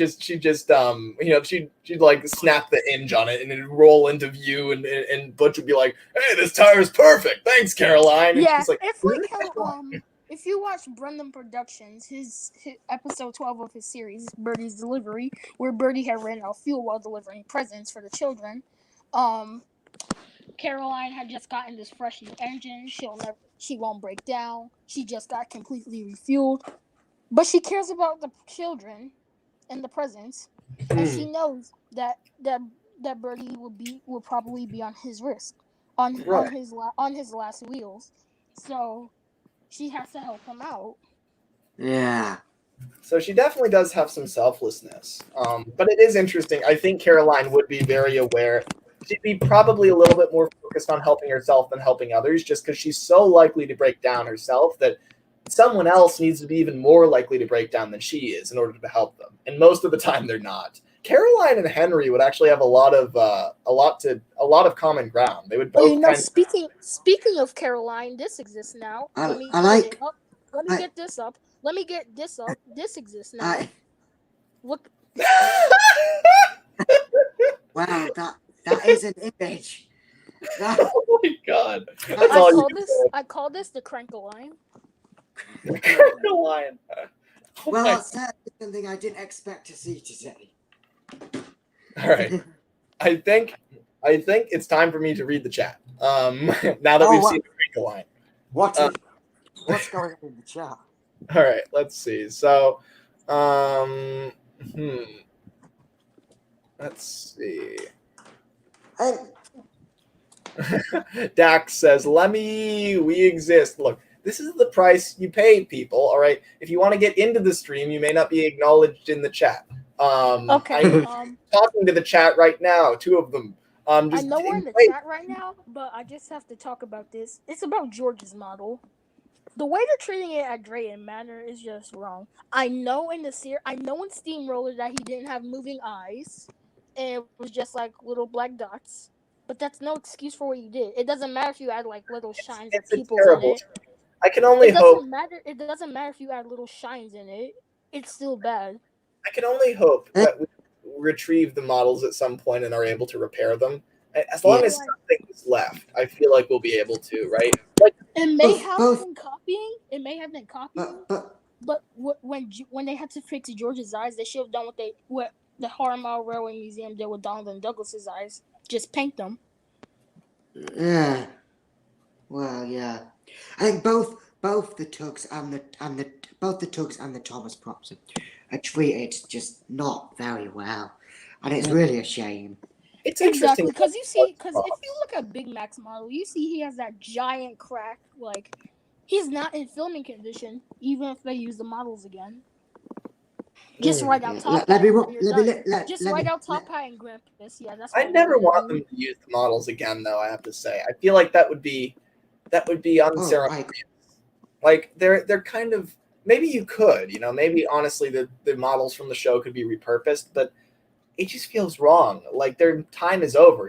Build new ones. Like it's time. It just feels wrong because if you try to make fans happy again, the only character you would never do is Stepney because his model went missing, I think wonder, and that was the only model of him ever built.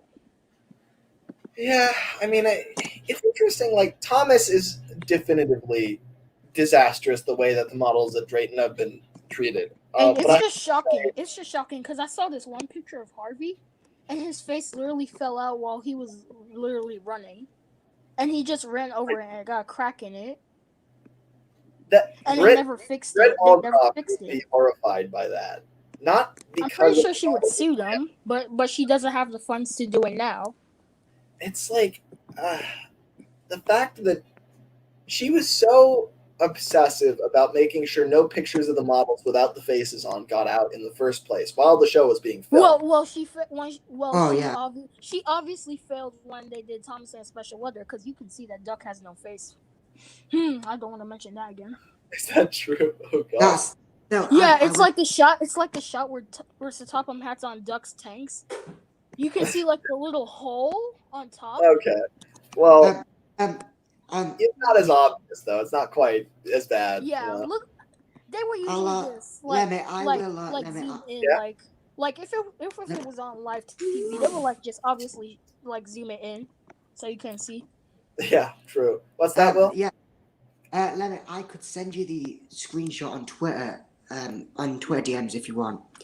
I think I can remember it now. I think I can visualize it. Yeah, it's the shot of Sir Topham, the Fat Controller. Sorry, I'm English. On on Duck. So when he's on top of Duck, and you can sort of see the face not on, but like it's barely noticeable. But Yeah, I mean, if it's something like that, then I don't. You would just think it was like a black mark that got on Duck for some reason. Yeah, so I mean, they probably were aware of that. Anyway, the chat has become seems like it's a mob. Lemmy won't read this comment. God. Fan 23 passive aggressively. I can't. Here, know.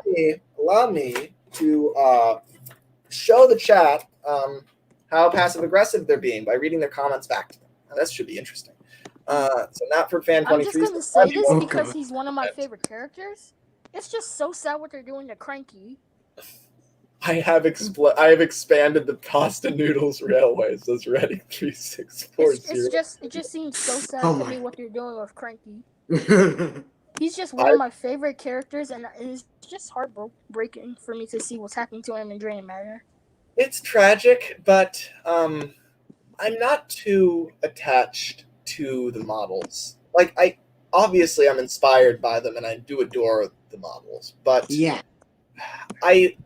the thing, as a Tugs fan, because I think, if I'm to be totally honest with myself, it's a crazy thing to say, but I think I love Tugs more than Thomas. Oh, can I just say, I'm gonna get shot, but I agree with you. And it's I think the Tugs models, I'm definitely more inspired by the models on Tugs than Thomas. Oh, I love agree with Thomas. I love the Thomas models. They're beautiful, but Tugs is better for me.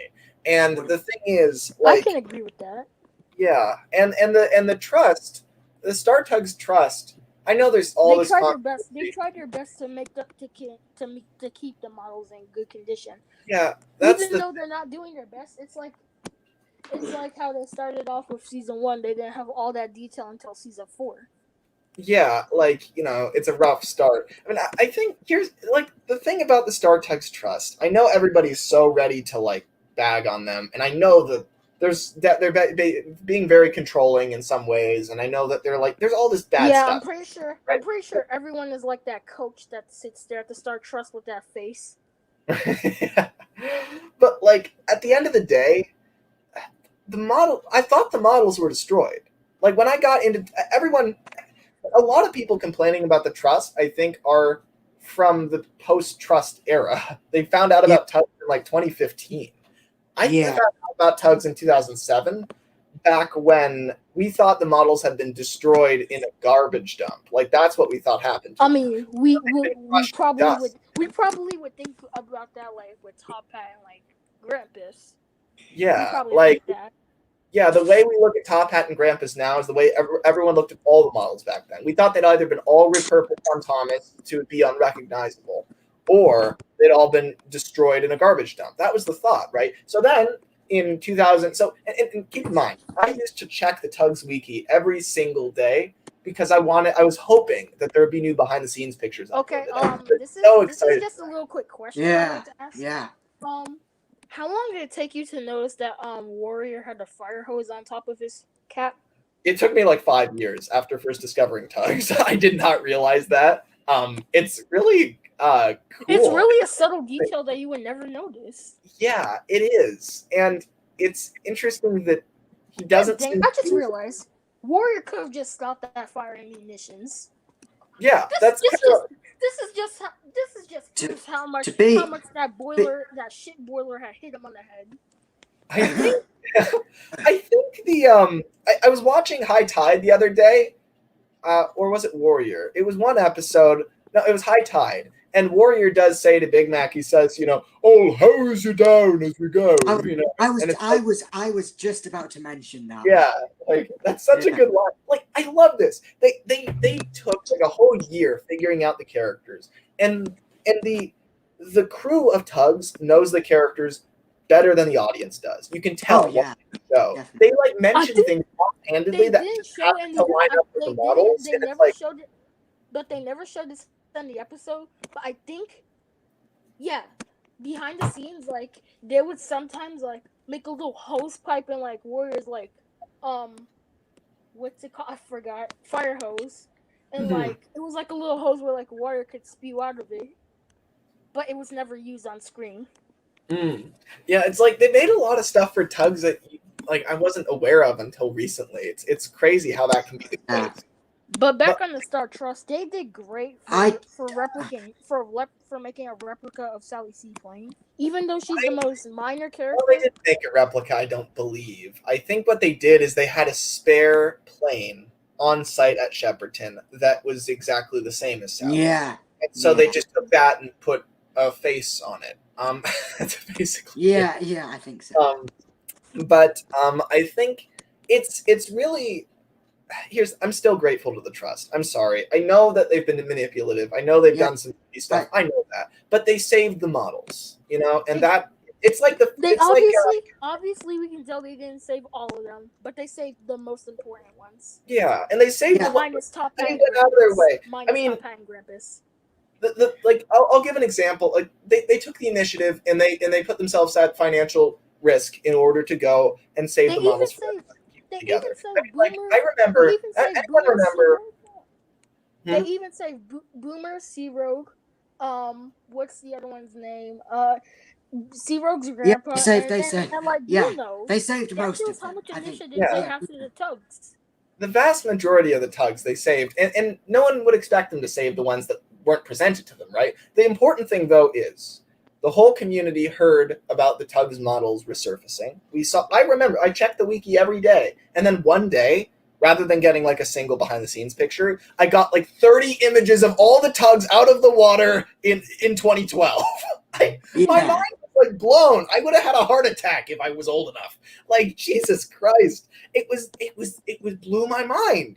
Like, you got to realize, back before the Trust, when you saw a Tugs model out of the water, that was freaky. That was cool. That was like, whoa. That one picture of Big Mac in the Warrior's Longest Day photo book, that was so... And That like was two of so those references, like in bad. Sunshine, where like Zip and Sug trapped Big Mac on that like little Yeah, mud pit, and exactly. like Zoran got washed up on the little rock slide in Yeah, Trap. those like very specific instances are just so like enthralling to see because you never And see. I bet the fandom was like, oh, hall reveal, ship hall reveal. Yeah, basically, right. That when I saw all the pictures on the wiki, that was like the ultimate whole reveal, right? And you know, it was just It was our blew my holy grace. It was basically our It was the holy holy, grace. it was the holy grail of Tug's behind the scenes photos, right? All at once, it was nuts, right? And you got to remember, about a year before this, facial expression cases went up on eBay, and Oh yes. yeah, and that was the first thing we saw. That blew my mind. Then I had no idea what was coming. I thought that was amazing, and then the actual models all resurfaced. It's like.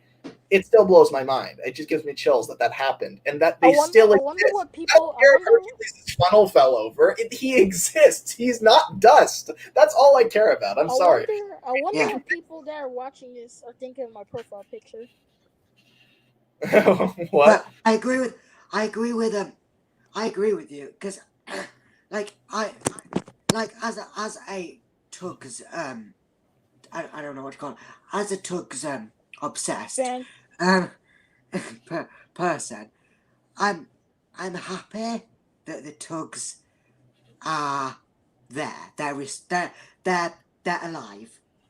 You know, Mhm. I'm happy that they're alive. And at the point when Tugs had ended, you would think that that when they were like putting up the like Thomas like props, you would have thought that they would have just kept OJ and that he would be a Drayton Man or grimy and like Yeah, and then they would have trashed everything else. Cab would be I mean, off. you gotta Lakeside's realize. Cab would be off, but no, the You Star gotta Trust realize that, like, I the mean, Star Trust like, had won that OJ back respectfully, and now yeah. he's in perfect condition. And I think, like, the thing is, before I found out that the models were still around, before the trust came about, the best idea I had as to what had happened to them was like an interview with somebody. I think it was one of the SIF interviews, and they were interviewing somebody who worked on Tugs, and he said that everything. Shortly after David Mitten's death, everything at Shepperton involving Tugs had been liquidated, which basically meant they got a liquidation company. They came in, they took everything, and probably tossed it. And that just, my heart sunk to hear that, right? Yeah. I mean, just thinking about Tugs. Okay, so right after David After Mitten the died, show was over, real after coincidence, like, the show ended after its 13th episode, we all thought the show was done. But no, even though it was a little kid show, Salty's Lighthouse had brought back the spirit of Tugs. Well, I think so. I mean, it's like a different matter altogether. it's a different beast. Minus Sunshine's voice being worse than Japanese Percy's voice. They still have. There's a lot of differences, though. It's a very Yes. different show. Yeah, you can't compare Salty's Lighthouse to Tugs at all. I do like Salty Lighthouse. It is surreal to hear. I think some of the voices are really solid. Like Ten Senses, I actually think kind of fits him quite well. I heard someone say, I can't remember who said it, and people would. but I remember would hearing like the voices someone of saying that they Salty's prefer Lighthouse the Salty's Lighthouse 10 cents voice to the actual show's 10 cents voice. I don't agree with it, but I can I see where they're coming from. Yeah, I mean, it's if you try to find, I mean, I guess the question is, what is an American equivalent of 10 cents? I'm pretty sure some people would have liked the voices in like Salty's Lighthouse because of what the show had said. They were American Tugs, but they had British accents. Yeah. That doesn't matter. It still keeps the spirit of the show running, the regular show itself. I mean, that's true, but it didn't really, right? Like, it's not like Salty's Lighthouse survived until the present, and that's how we know about Tugs. Salty's Lighthouse was kind of this weird flash in the pan, right? Yeah. Really, the reason we found out about Tugs... You can't say that you were not a Thomas fan and you like Tugs. Yeah, it's Thomas that brought us Tugs. It wasn't Salty's Lighthouse. It was right? Puffa. It was the Markland engine that brought us here because they used him for Puffa. Yeah, it's Thomas' success in general that allowed. It was Markland's smoke. It was Marklin's Smokebox that sat in Trevor's scrapyard that brought us to Tugs. Well, I mean, well, In an anyway, episode that came after Tugs. I'll say this is how the Tugs timeline went for me. I grew up with Thomas. Around 2012, 2012, I discovered Tugs. And then my love for Tugs surpassed my love for Thomas. Well, I found out Thomas when they were showing like the Hero of the Rails trailer. After I saw that, I was hooked on Thomas. I've been hooked on Thomas all my life since I was born. But then I found Tugs in, like, say, 2012, and slowly, like, the Railway. Here's my kind of list of favorite things: the Railway series, Tugs, Classic series, and then anything Thomas after that. This might sound Yeah. extremely stupid, but when I first saw it, I only liked Thomas for the CGI bees and Hero of the Rails. The CGI I don't think bees. that's. The I don't think CGI that's. bees. No, that's. I don't think that's stupid at all. I mean, I think that's. No, I mean like the CGI, like just the regular insect bees itself that were shown in it. I'm lucky because I had lots of classic series VHSs, so I kind of grew up with the classic series, even though I was born at a time where the new series, Okay, I just seasons want 8 to through ask this. 12, were I'm at sorry their to prime. interrupt you like this, but I just want to ask a quick question about the models again. It's about Yeah. Emily and Spencer. Do you like them with Right. copper buffers or silver buffers more? Well, I don't think they're. I don't know what they're made of. Brass, maybe. I don't. Well, think, they show like a copper color, like the color Yeah. copper. I think I like the copper more. I think that's a neat color. Yeah, the I do. copper. For me, the copper suits more for Spencer, but the silver works more for me with Emily. Mm-hmm. Yeah, no, I could see that. I think I like copper on Spencer for sure, but maybe silver. Yeah, I agree. I And don't. it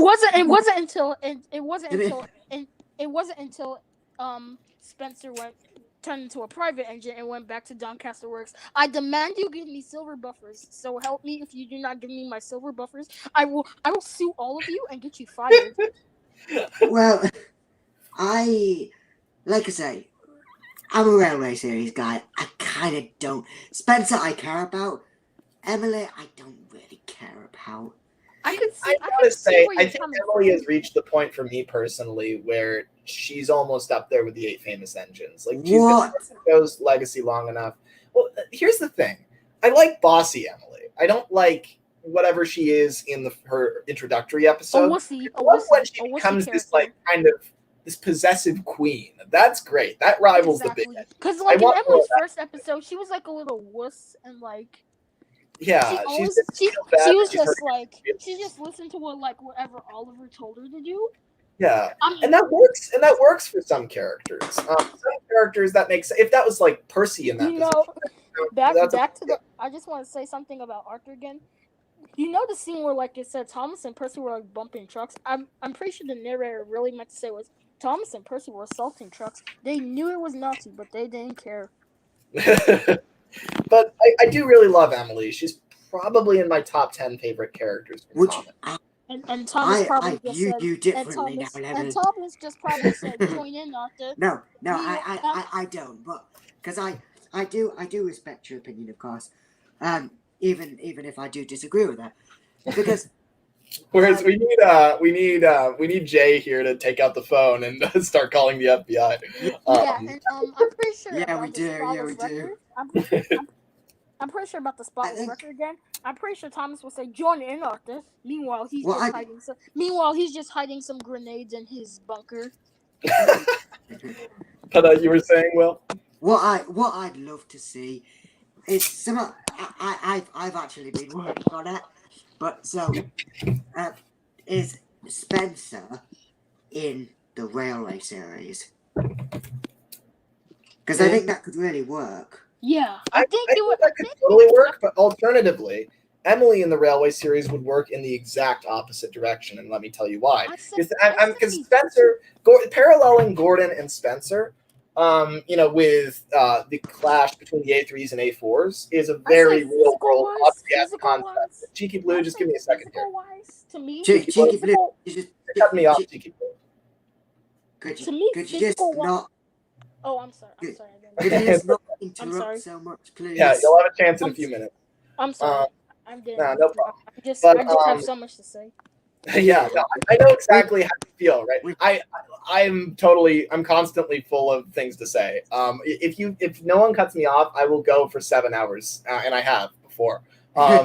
So I totally understand. And it's good that you've got a lot to say because it means that you've got a lot of ideas to people's heads. Yeah, It's absolutely. good you've got a lot to say, but we all need to speak in this. Yeah. I'm truly So sorry. anyway, the thing about Gordon and Spencer is that they do exactly what Audrey did throughout the entire Railway series, which is that he paralleled real world events, right? Major events that were happening in Britain's railways. And a great event to parallel is the A4s superseding the A3s. That is like such a big real world event to parallel.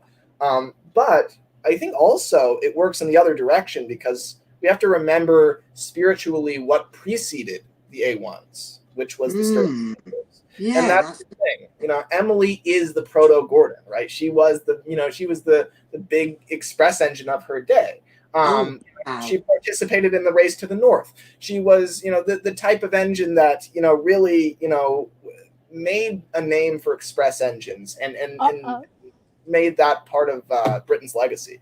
And so I think in that same way, Emily works there. But only if you go with the bossy side of her. Only if you go with the, I'm an express engine, and that's what matters. That's that side of Emily. The type of Emily goes and bosses Thomas around because she's used to being a top-rate express engine on the GNR, and so now being on Sodor, kind of having to deal with Thomas's bullshit is very annoying to her because she's used to everyone being at her beck and call. That's kind of how I see Emily, and I think that's why the bossy side of her works so well because it goes along with the grandeur of her position, of her history of being a GNR express engine. I think it fits her really nicely.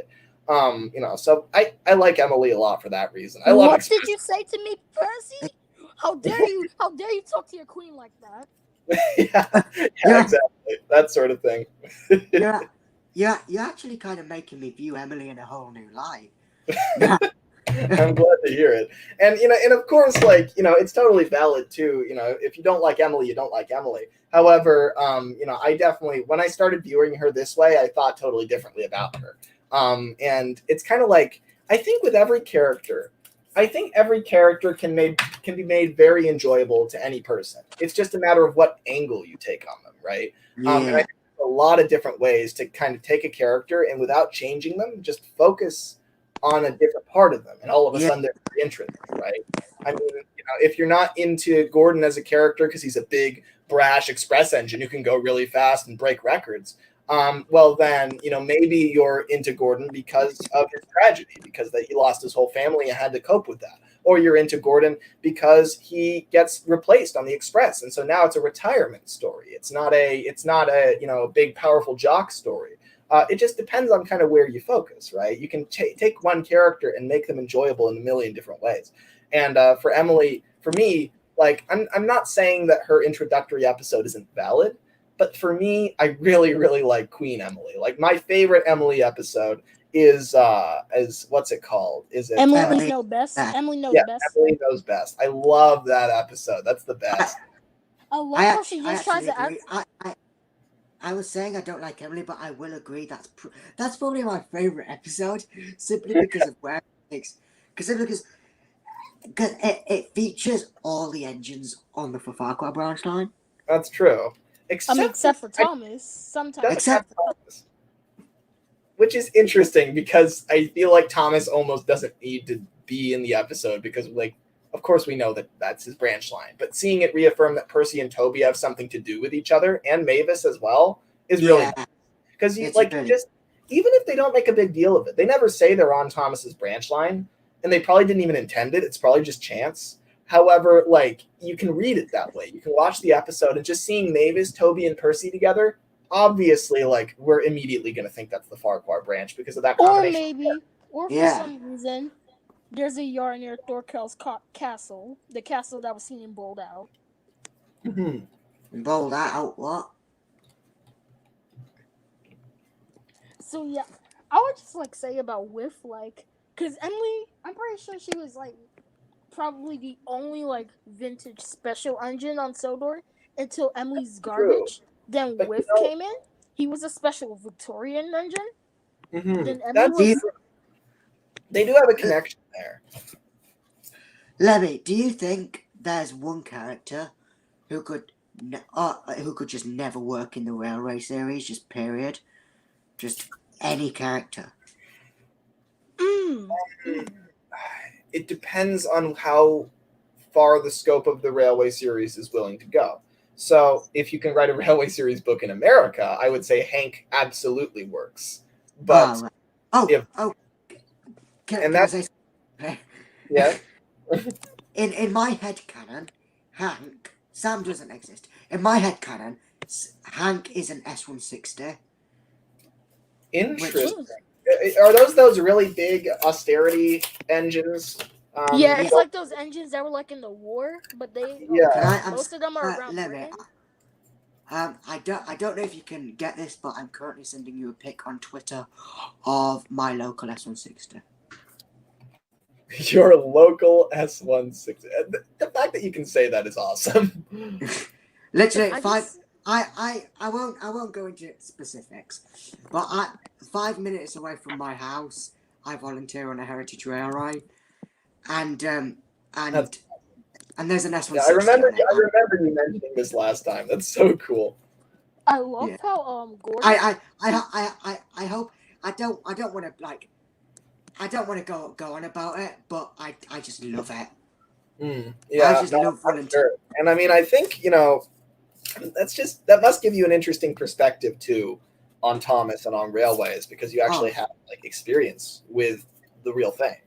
Yeah, it does. I remember the last stream, the model stream. In the chat, they were talking about if steam engines had real life faces. Right. And I remember, oh yeah, you'd think it'd be awesome, but when you're waking up at 4 o'clock in the morning, going down to the shed, lighting the fire, you have to turn the shed lights on.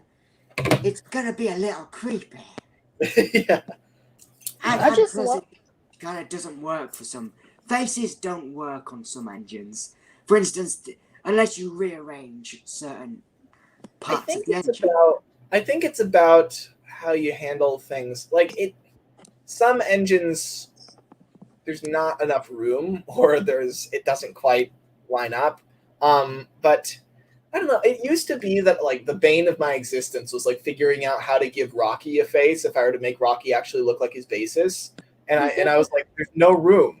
And at this point in my life, I think I'm willing to just kind of say that like when you put a face on something, on top of kind of visualizing a face there, you're also visualizing a little bit of room added, like the cab gets taller, but it's not really taller. I've learned not to think about it too much, but at the same time think about it enough that I have answers to that. But see, there was another character, like Duchess of Hamilton, in her streamlined form, because that little hatchet that's on the front, that's streamlined, that's like to open the real smoke box under it. How would that work? Because if I you think just the have face the face on appears, the right? streamlined So form, I don't think the face is like a physical thing. I think it just appears wherever it needs to appear. So like I think it would be on the streamlining, but if you open up the streamlining, then the face would reappear on the, like if you took off all the streamlining, I don't think the face would just be lying over there propped up against the wall. I think this is like a little thing I do. I do bowling, so like sometimes like I do bowling practice, so like sometimes like when it's just like one pin in the middle and I hit it, there's another pin just behind it. It's like when you open Duchess of Hamilton's face, you see, and then she's just like, "Hey, how you doing? Hey, how you doing?" I feel like I always think about this in terms of like, rather than if I was encountering it in real life, I think about how I would like film a story utilizing this concept.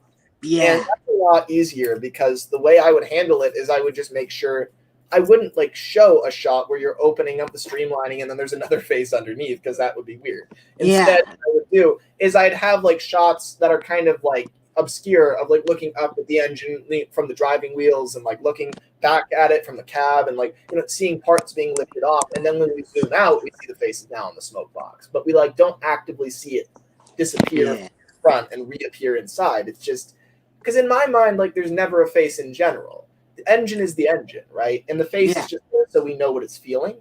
And so because of that, it doesn't need to move because it's not there in the first place. The engine doesn't know or care that it has a face because engines understand each other through wheeshes and whistles and puffs and that sort of thing. Yeah. This is just there for us.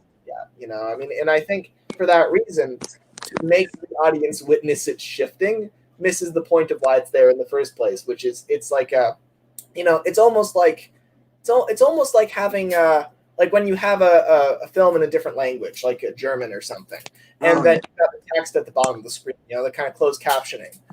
It's like how they did it for like Yeah. Pop Goes Adiza and Pop Goes Raleigh. When it was like in different languages, they still kept the English in it for like when the trucks were singing it by themselves and not the narrator.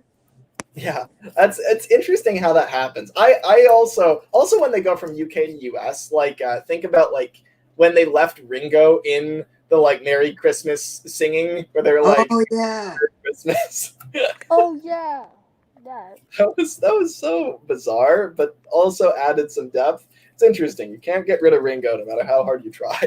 Ringo- love Ringo's the how, definitive Thomas narrator.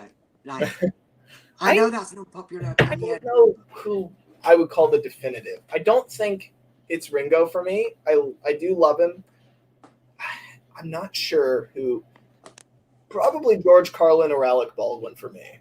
Because when it was a comedian depends. narrating it, that someone would have fun using some of the comedians things they did and just editing into a show, as a person has shown as doing seven videos of that. Well, it depends. It depends who you grew up with, really. If you grew up like I grew up with Ringo and Michelangelos, I so grew up with Michael Brandon. prefer them. But yeah, if you grew up with George Carlin, like Lemmy did, I assume, Yeah.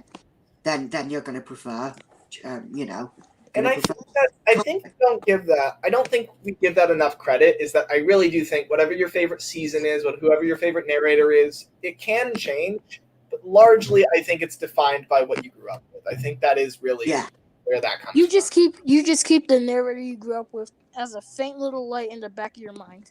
Yeah, exactly. Anyway, so I hate to do this, but I think we're gonna have one more chapter of people. I'm probably going to bring in 3 more, and I think, unfortunately, that means we're moving you 2. However, it has been an absolute blast talking to both of you.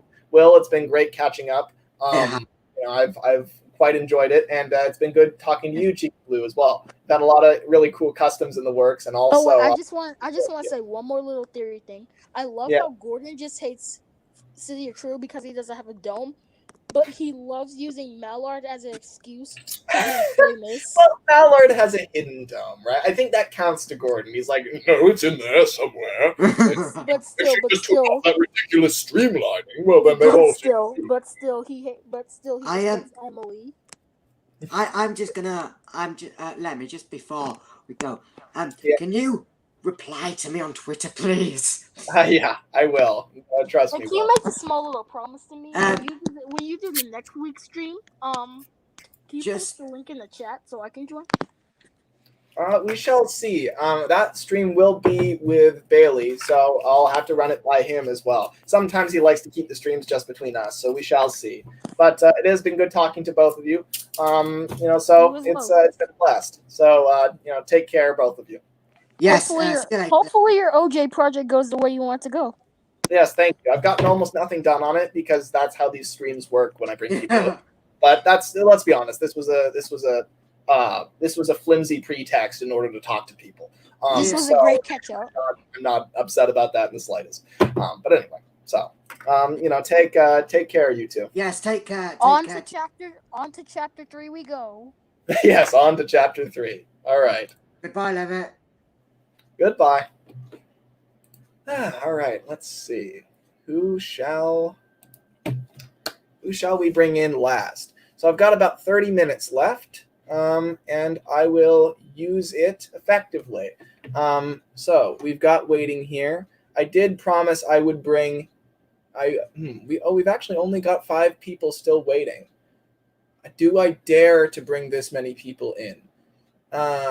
you know what? What I'm gonna do first is bring in. I know everyone here. All right, I'm gonna bring Dougie in. Dougie, my phone died right then. My time to shine. Ugh. Hooray. Bringing United right now. Oh. Well, guess who's running the show?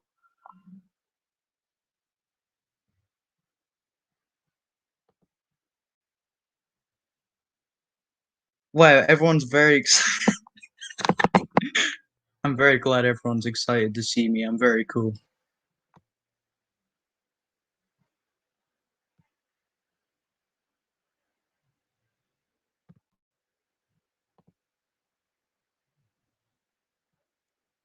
I wish I could pin comments, but Eddie, you are very correct. All I can say. Thank you, my children. I'm very proud of all of you. All right. Okay. Oh, hell no. Lemmy's back. Yeah, I am. You think you could take over that easily? No, I don't think so. So tragically, my phone Eddie, is. I will pop a squat when Lemmy pops a squat. Pop a squat, Lemmy. I just now registered that your name says Dougie in parentheses. In parentheses, pop a squat. No, I will not. I will never pop that squat, Dougie. Not in a million years, I won't. Well, what can I say? I suppose you just hate everyone. You just want the world to collapse. Society will collapse if you don't pop a squat, Lemmy. Then it's gonna have to collapse. I swear, I will not. I will stop at nothing. Stop at nothing. You will stop at nothing to not do something. This Yeah, says that's a lot right. about our society. All right, yeah. You know what? I'm gonna bring someone else in. I think you've asked me to pop a squat enough times. I'm sure whoever I bring in next will defend me and not Bring make in me- Steam Engine United, please, please, Sure, please, yeah, please. he'll definitely defend me Yes. without a doubt. Please Yes! defend me. Yes! Yes! Well So- done, Dougie. Should I pop a squat? Pop a Yes. squat, pop a squat. God damn it! Horrible mistake here. All right. Well, I knew you were gonna say that. When I brought you in, Oh my with God. big effect. Are you gonna do it? But It was Oh my a trap all along. anyhow, Steam Engines United. I will. I will What do I call you? donate to charity if you pop a squat right now. Oh well, I'm still not going to do it. Anyway, so Uh, Steam Engines United. wow, Lemmy. What's your name? What do I call you? Because I know you told me last time, and I've been racking my brain trying to figure out what. Everyone calls him United. I call him Muted. He's muted Oh, now. hell no. Whoops. Well, Dougie just calls me United, so All right. That I'll works. call you United then. United. Well, yeah, my friend group just calls 5, 6. him United, and he's never complained, so that's his name now. So, how are He you doesn't two have a doing? real name. His name is just United now. this is a glorious moment we're having right now. Yeah, Three it is. It is, isn't it? brilliant intellectuals just having a chat. Two people trying to force me to pop a squat. So anyway, moving on from popping a squat, the most important subject in the world. It is very important. What shall I talk about? Oh, Fuck, he's gone Dougie. again. Oh, Dougie. This is brilliant. Will the squat be popped, or will All right. My Or will the microphone pop keeps be getting squatted? reflected. That is the This- question. This goddamn Yeti Nano, whatever it is a piece of junk. It cost $100 and it has all these problems. My iPhone works much better, and it just came with a microphone. There's my rant of the day. What do you think of my rant of the day? Rank my rant. No. 5. It's I love so how the high. chat is all spamming pop a squat and all hate Dougie. I'm so proud of everyone. It's This is so- a I'll team do it if effort. Lemmy. I'm guessing there are two groups of people in the chat. There's the people who are desperate to get in, and then there are the people who are not really writing anything, who are just listening and enjoying. I should hope that second group is large enough to justify my ignoring of the chat. Then there's I- a third, I was much superior group, which stands Dougie. Well done. I congratulate all my Dougie stands. Dougie fans. Is there such a thing? JK. Yes, there. I am. JK, I'm a fan of Dougie. I'll stand Dougie. I Yes, stand. with Lemmy's Doug. admitted to being a Dougie stan. We did it, gamers. And he's Oh gone. hell no, Lemmy dead again. Let's go, Dougie. Go, Dougie leader. You guys want to see my show? All right. I'll be honest, it was endearing the first time my microphone failed me. And I thought, oh, that's funny. But the second time, I'm not really all that pleased. I'll be honest. Fool me once, shame on you. Fool me twice, shame on you also. Fool me 3 times, I'm going to continue the shame. I refuse to take any responsibility. You Anyhow. refuse to pop a squad. Are you just that one guy who blames his tools and not himself? Yes.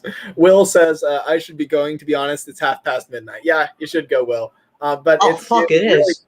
But it was really, really great having you on for sure. I'll send you a message, probably tomorrow morning or something like that. So be prepared for that. But anyhow, so let's see who. So we've got Creative Master, Sudrian, and Useful Engine all waiting in the wings. So we'll bring them in at some point. I'm just saying, I'm gonna bring in Creative obviously, yeah. Creative Master. Oh, Rin. oh, Oh, hello. Can you guys hear me? Yeah. Yeah. Oh, all right, good. All right. So what is your what's your stance on the squat popping issue? Oh, don't get me Join started us. here. Join us. I want to hear Look, your. I mean, all hail, Are you all pro hail, squat all, or all you hail, against all hail it? Dougie and stuff, but I'm against the popping of squats here. I don't. Yo, what the fuck? Oh, Thank How can you I- say? Finally, How finally, can you say somebody. you're supporting me and not supporting my main message? I'm Your main message. That's really your primary my message. main goal in life is to get Lemmy to pop a squat. Why do you think This- I was born? I mean, hey. You can believe 2 different things at the same time. Sometimes you gotta understand. No, You might believe on somewhat the on stance of something. popping a squat, there's only one belief, and it is believing that Lemmy. Well, I am certainly not. I believe that everyone has the right to state their opinion How do we? and that it's valid. But if you're How do saying we that know? Lemmy shouldn't pop a squat, then that's a whole different can of worms. All I'm saying is, if you think Lemmy should not pop a squat, I honestly think that you should just get your rights taken away. Well, you know what? I think I have the right not to pop a squat. That's my argument. Yeah. Well, no, you don't. I have a The knife. thing is, It is in the U.S. Constitution. I'm from Eddie- Britain, and I don't care. Well, Eddie in the I am in the U.S. and I'm looking at it right now, and it's not here. Eddie in the chat is speaking facts. We were supposed to write scripts, and then you start streaming Lemmy. Gosh dang it. I'm always concerned about like when I start a stream if I'm interrupting someone else's stream Nah. or their activities. Nah, It's I like- feel No. Bro, It's interesting. I A lot have of people no fly life out of the anyway. wings. It's fine. Yeah, but No, But I yeah. literally have like no life. I literally wrote an entire document that took me about like 3 weeks because I have that much of no life. And you and like, wrote down my entire version of like Audrey's Law, or I can't speak. Just kind of like throw in random shit that wasn't in his lore or remove shit I didn't like. Yeah, that's how my day went. That's the thing. somewhat productive still. You know, a lot of people when they don't have anything to do, they just sit around and scroll through their phone forever. Like I feel like we do you know, for as unproductive as Thomas fans may be sometimes, we're still like writing stuff and making art, and like that's like a lot more productive than the average person. You know? Yeah, I write a lot in my free time. I'm surprised by how much I do. I write like so many projects, and it's not even to even put on YouTube. It's just like because I want to like write an idea and see how it would work. That's good. That's good that you do that, because like I have developed this horrible plague of feeling like everything that I write is for the end goal of putting it on YouTube, and it's really not a good way to think. Like you should just make stuff for yourself. I think. No, get off track. I wrote a plan for a like 2-hour Toby the Tram Engine movie. I don't think I'll ever make it. Toby the Tram Engine movie. That sounds like the best thing I ever heard. like there's no music and there's barely any dialogue. It's just Toby puffing down the line. It's just it's a still repeating shot that goes like 6 seconds. It just repeats of Toby going by just down the same piece of track. Walk cycles. No, it's just Toby's bell dinging for about 2 hours. And then it's you at the end, like, I hope you guys enjoyed this video. Please like and subscribe. It's a 6-hour epic of just Toby going down the line. No, like the build-up is all just like, this is the most epic thing you'll ever watch. Will change your life. And then it's just Toby's bell for 6 hours. I'd watch that. I'm gonna attempt to read the chat. Let's see. Natford Fan 23 says, "You guys should create an OC for episode 25 of Character Gallery." We've thought about creating an OC before. That would be really cool. But I guess we've almost done that sometimes. I guess as a person and as a creator, I'm kind of more interested in filling out the things that already exist rather than making new ones. But it would be cool. It would be cool OCs. Like, it's worth thinking about. I like that you focus mainly on just characters that have almost no personality or story in them, and you can kind of just fill in the blanks. It's using a character that's been shown, and it's actually using them to their full potential. Yeah, like that's exactly what we try to do, right? Because yeah, man, Scarloy, man. I wish he appeared more than 2 episodes. Yes. Well, yeah. I think you said something like that, Dougie, in the last. You responded to something where you were like, yes. I don't know. I don't know what I'm quoting, but you said something like that recently. And wasn't it about Salty? Was it on the Bullstrode video or was it on the Arthur one? I don't even remember. Oh, Zach said something about Zach. Am I right? Did I imagine it? Or am I right? I don't remember saying anything about Zach. Okay, but somebody must have said it with your exact same cadence. But I'm assuming you mean cadence by I'm very cool and I'm very cool. I said very cool. Yeah. And with a little my house is about to be broken into. It's like that's the combination. That's the formula for Dougie. But I gotta shout. Might I say, Lemmy, as much as I hate you, I can say that you have a very nice carpet. I respect your carpet choice. I have to shout out my boy Wooden Railway Edward. He just said I'm a master writer, and I know I'm not, but thank you. Question is, which Wooden Railway Edward? So it's the one that was on the stream earlier. Good old Eddie. Yeah, I figured. Rather than bro, he just talks to his Wooden Railway and Edward toy. When are those? I don't even have a Wooden Railway Edward. Take each other to court. The voices won't go away. Scrapyard Dougie, Studio. if we meet up. Oh, my. I assume that's supposed to be Lemmy. What are your thoughts on Cars 3? It's good. I like Cars 2 the best. Cars 1 I like second best. Cars 3 I like third best, but I do like Cars 3. You know what's funny? Cars 1 the second best. I totally recommend to anyone who for some reason hasn't seen the Cars movies or wants to see them for the first time in a long time. Watch Cars, like Cars you can do either, but Cars 2, watch with like a group of friends and the enjoyment's a bit better to me. Watch Cars 3 by yourself and the enjoyment's a bit better to me. Like I feel like that's how it's I think because Cars 3 is more introspective too, and it's more like a absolutely journey. Whereas Cars 2 is it's more fun, right?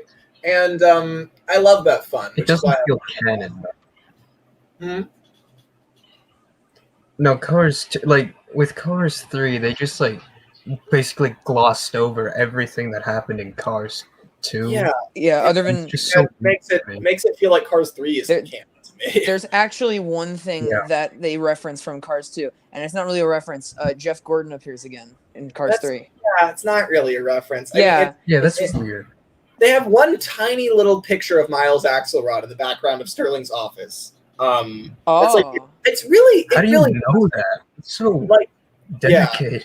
he's a creep. But like I think it's awful because like the whole of Cars 2 was Lightning finally learning.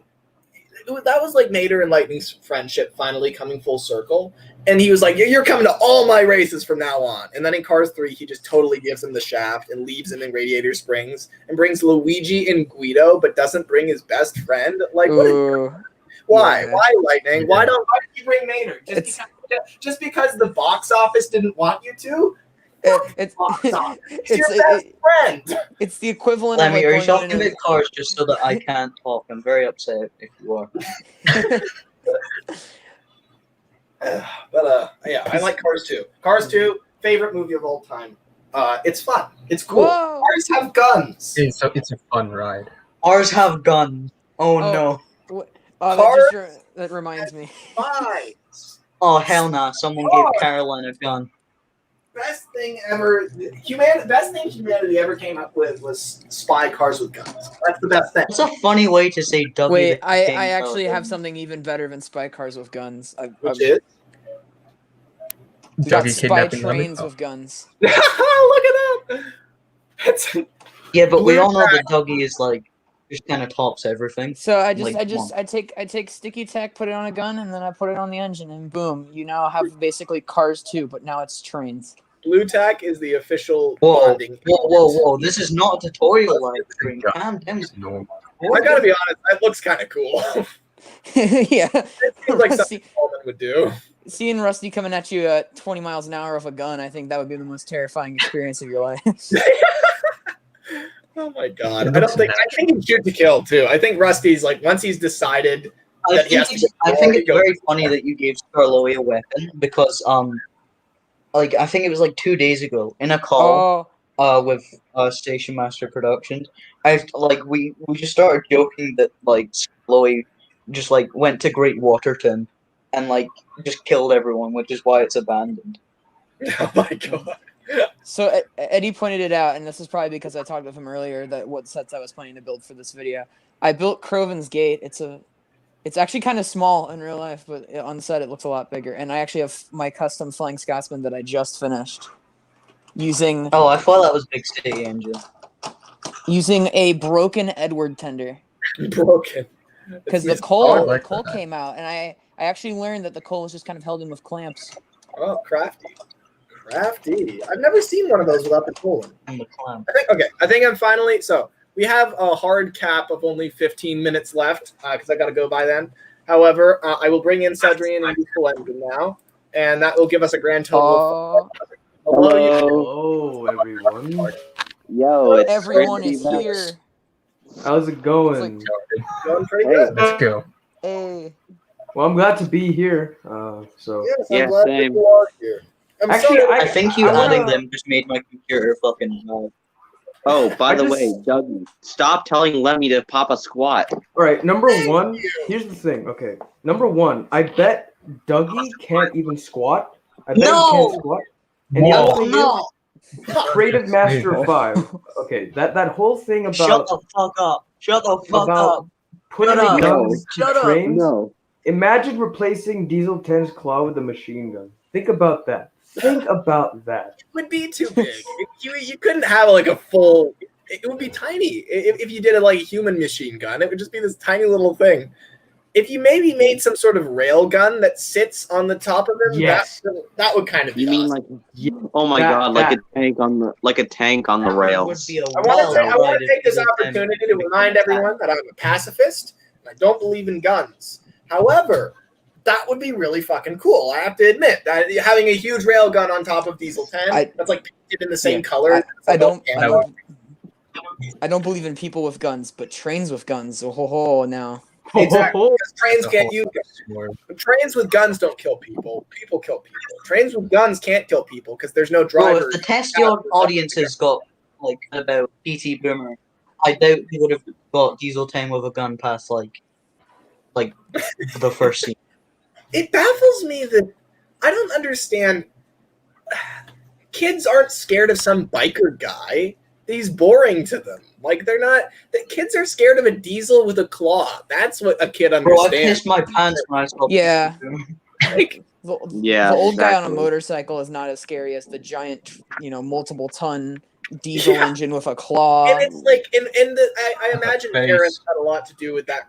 Testing. I wonder how Because they would have been like, I think parents would have just been like, oh well, if the diesel with the claw is just a model, he's not scary. But- I never understood how a fat guy with white hair who runs very awkwardly. I don't see that as scary. I don't. That guy with the white hair. Hold on, is P2 Yeah. Boomer fat? We need to discuss this. I did not think Oh so. my god. Okay, Yeah, no, he had a. We're gonna force the actor who played PT Boomer to show us his chest. Okay, that's not I what have my meant. ways. I know everyone's house location. Look, Doug Lennox is dead first slave, but beyond that, even don't revive him, please. I'm begging you. Not for this, for something else. Yeah, Oh, exactly. fuck. I If guess you're I'm gonna- gonna have to stop. Like if you're gonna revive anybody for the sake of working on Thomas again, you revive David Mitton. It would be Yeah, such yeah. a tragedy, guys. No, I no, really No, wish what that- we need to do, we need to Realize- revive the Reverend. Give me 5 minutes with David Mitton. I just want to ask you, Uh, why are there no people in tugs? He'd have an answer, and he'd give it to me in 30 seconds, but we'll never get it. God! If we just had one more I think it interview. was probably just. I mean, when they were finished, like working on tugs, I mean, the budget must have been paper thin by the time it like gotten around to thinking, maybe we should add people. That's one theory.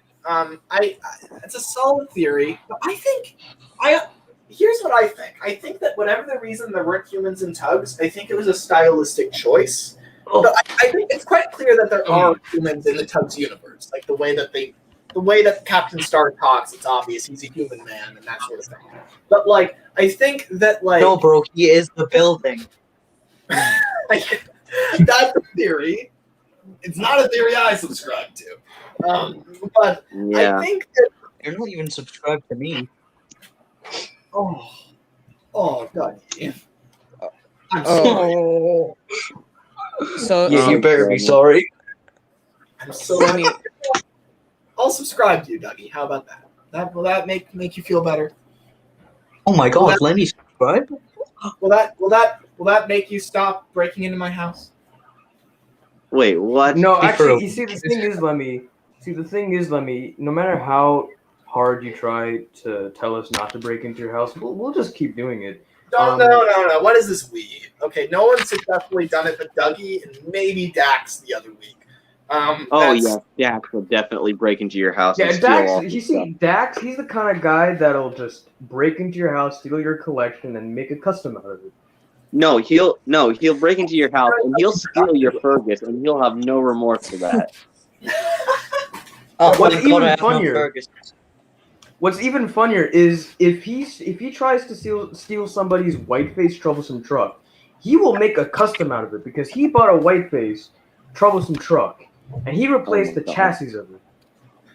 Oh my god. So there's a part of me that doesn't care if you replace the chassis on a white face. I guess here's the thing: if you're spending, so let's establish right now, we could all make a white face really easily just by putting a really good decal transfer on a gray face. So that would be easy to do. yeah. Paint it slightly lighter. Like, you could do that so easily, right? So clearly, when somebody spends $500 on a white face, they aren't doing that because they want a thing that looks, feels, and tastes like a white face. What they're doing is they want the prestige of having the real thing.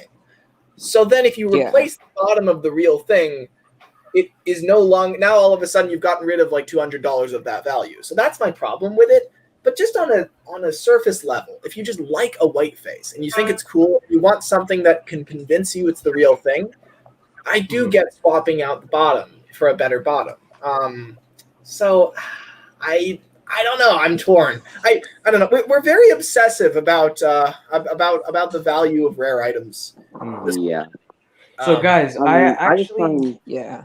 hey guys, I just so find speaking- like yeah. interesting items pretty cool. Like Mhm. like that metallic James. I was just when I was backstage, I was recently looking at that on Twitter. Like William was like showing off and all that. I'm like, how the heck does he have that? Like, where the heck did it really come from in the first place? I think A you can get a factory. lot of the. I think you can get metallic Jameses pretty effectively from Japan. I think there's like a lot of like if you go to like special sites, I think that they're a lot easier to find. If you look on eBay, you're never gonna find one. Well, yeah, because actually, I did find one once, but that was like too much money. But like, Hey, sorry I just to don't- cut people off, but I was gonna say something. So Yeah, I just want to say yeah. one more thing about the white-faced troublesome truck.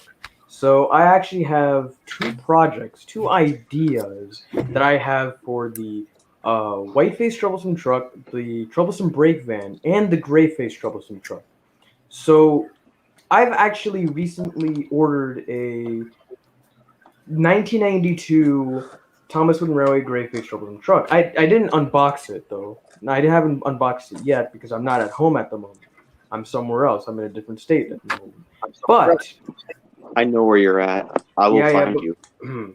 But anyways, I plan on if I ever get a white-faced troublesome truck and a troublesome brake van, I'm going to write a story about those three trucks and make them into Like characters. characters. Yes. I actually love that. That has to be done. That's Yeah. a great idea. And also, you know how I do Thomas Wooden Railway reviews, right? Yes.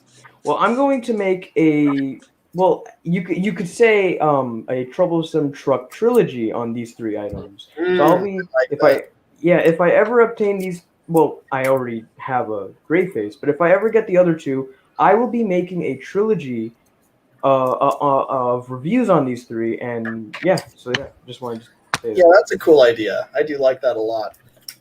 If you aren't bankrupt by the time you've purchased them, of course. Mm-hmm. Yeah. Don't get me So- started on bankruptcy. Oh, by the way, rolling all the Lemmy, way do back you know to how like expensive model. it is to constantly come over to where you live and go back to the UK? You need to start paying. Look, I don't think I need to pay you to break into my house. Okay, the payment, Dougie, going in Yes, my you house. do. All right, we'll work. I'm something giving out you later. a service. We'll work something out later. I'm All right, giving so you a service. Useful. That looks glorious. I love that.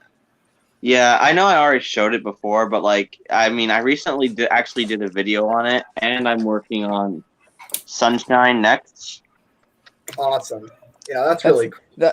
That's really funny. I actually also have my like wooden railway-ish scale like tug on my table right now. Like I have them right And like here. over there, you got big freaking Mickey. That's great. Yeah, these are both cool. Big Toby. Big Toby. Like the set table. Oh yeah. So- Here's big. Oh, here's look Toad. at That Toby is fucking massive. Holy shit. That's awesome. So Holy. this is about gauge 1.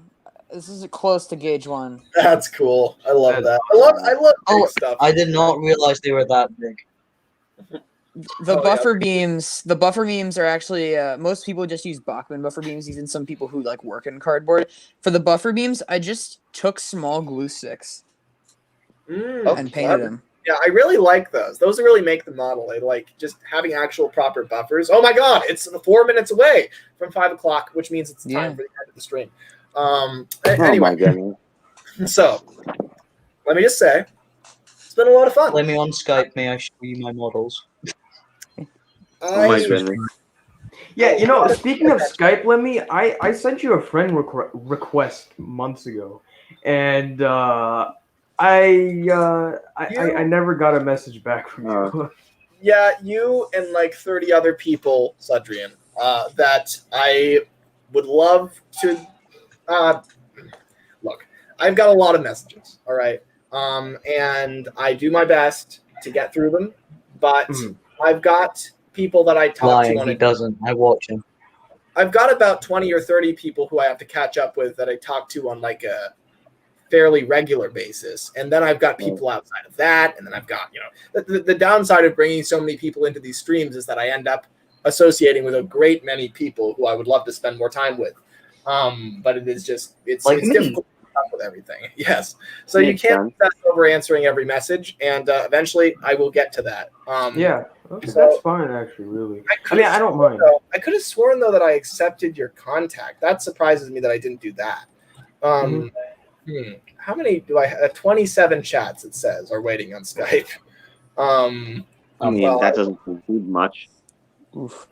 That's a whole lot of people. You know, I'm gonna make it 28 just because. Oh my God, useful. But anyway, yeah. I mean, when I figure The out how last to thing I manage, said to Lemmy was he was a coward. when I figure out how to Not manage, popping. I would love to spend time with all of you regularly. But I just don't have the stamina for it, I'm afraid. But I had Or just some. spend that's the entire day understandable. responding to messages, and then like a week later, just respond to everything again. Yeah, that's the thing. You end up in that cycle forever if you just respond to everything. But anyway, so I want to say to the chat, if you didn't get into the stream today, I tried to bring in as many people as I could. Usually these streams are like 8 hours long and everyone would get their chance. However, today it was more impromptu and I've got to go now.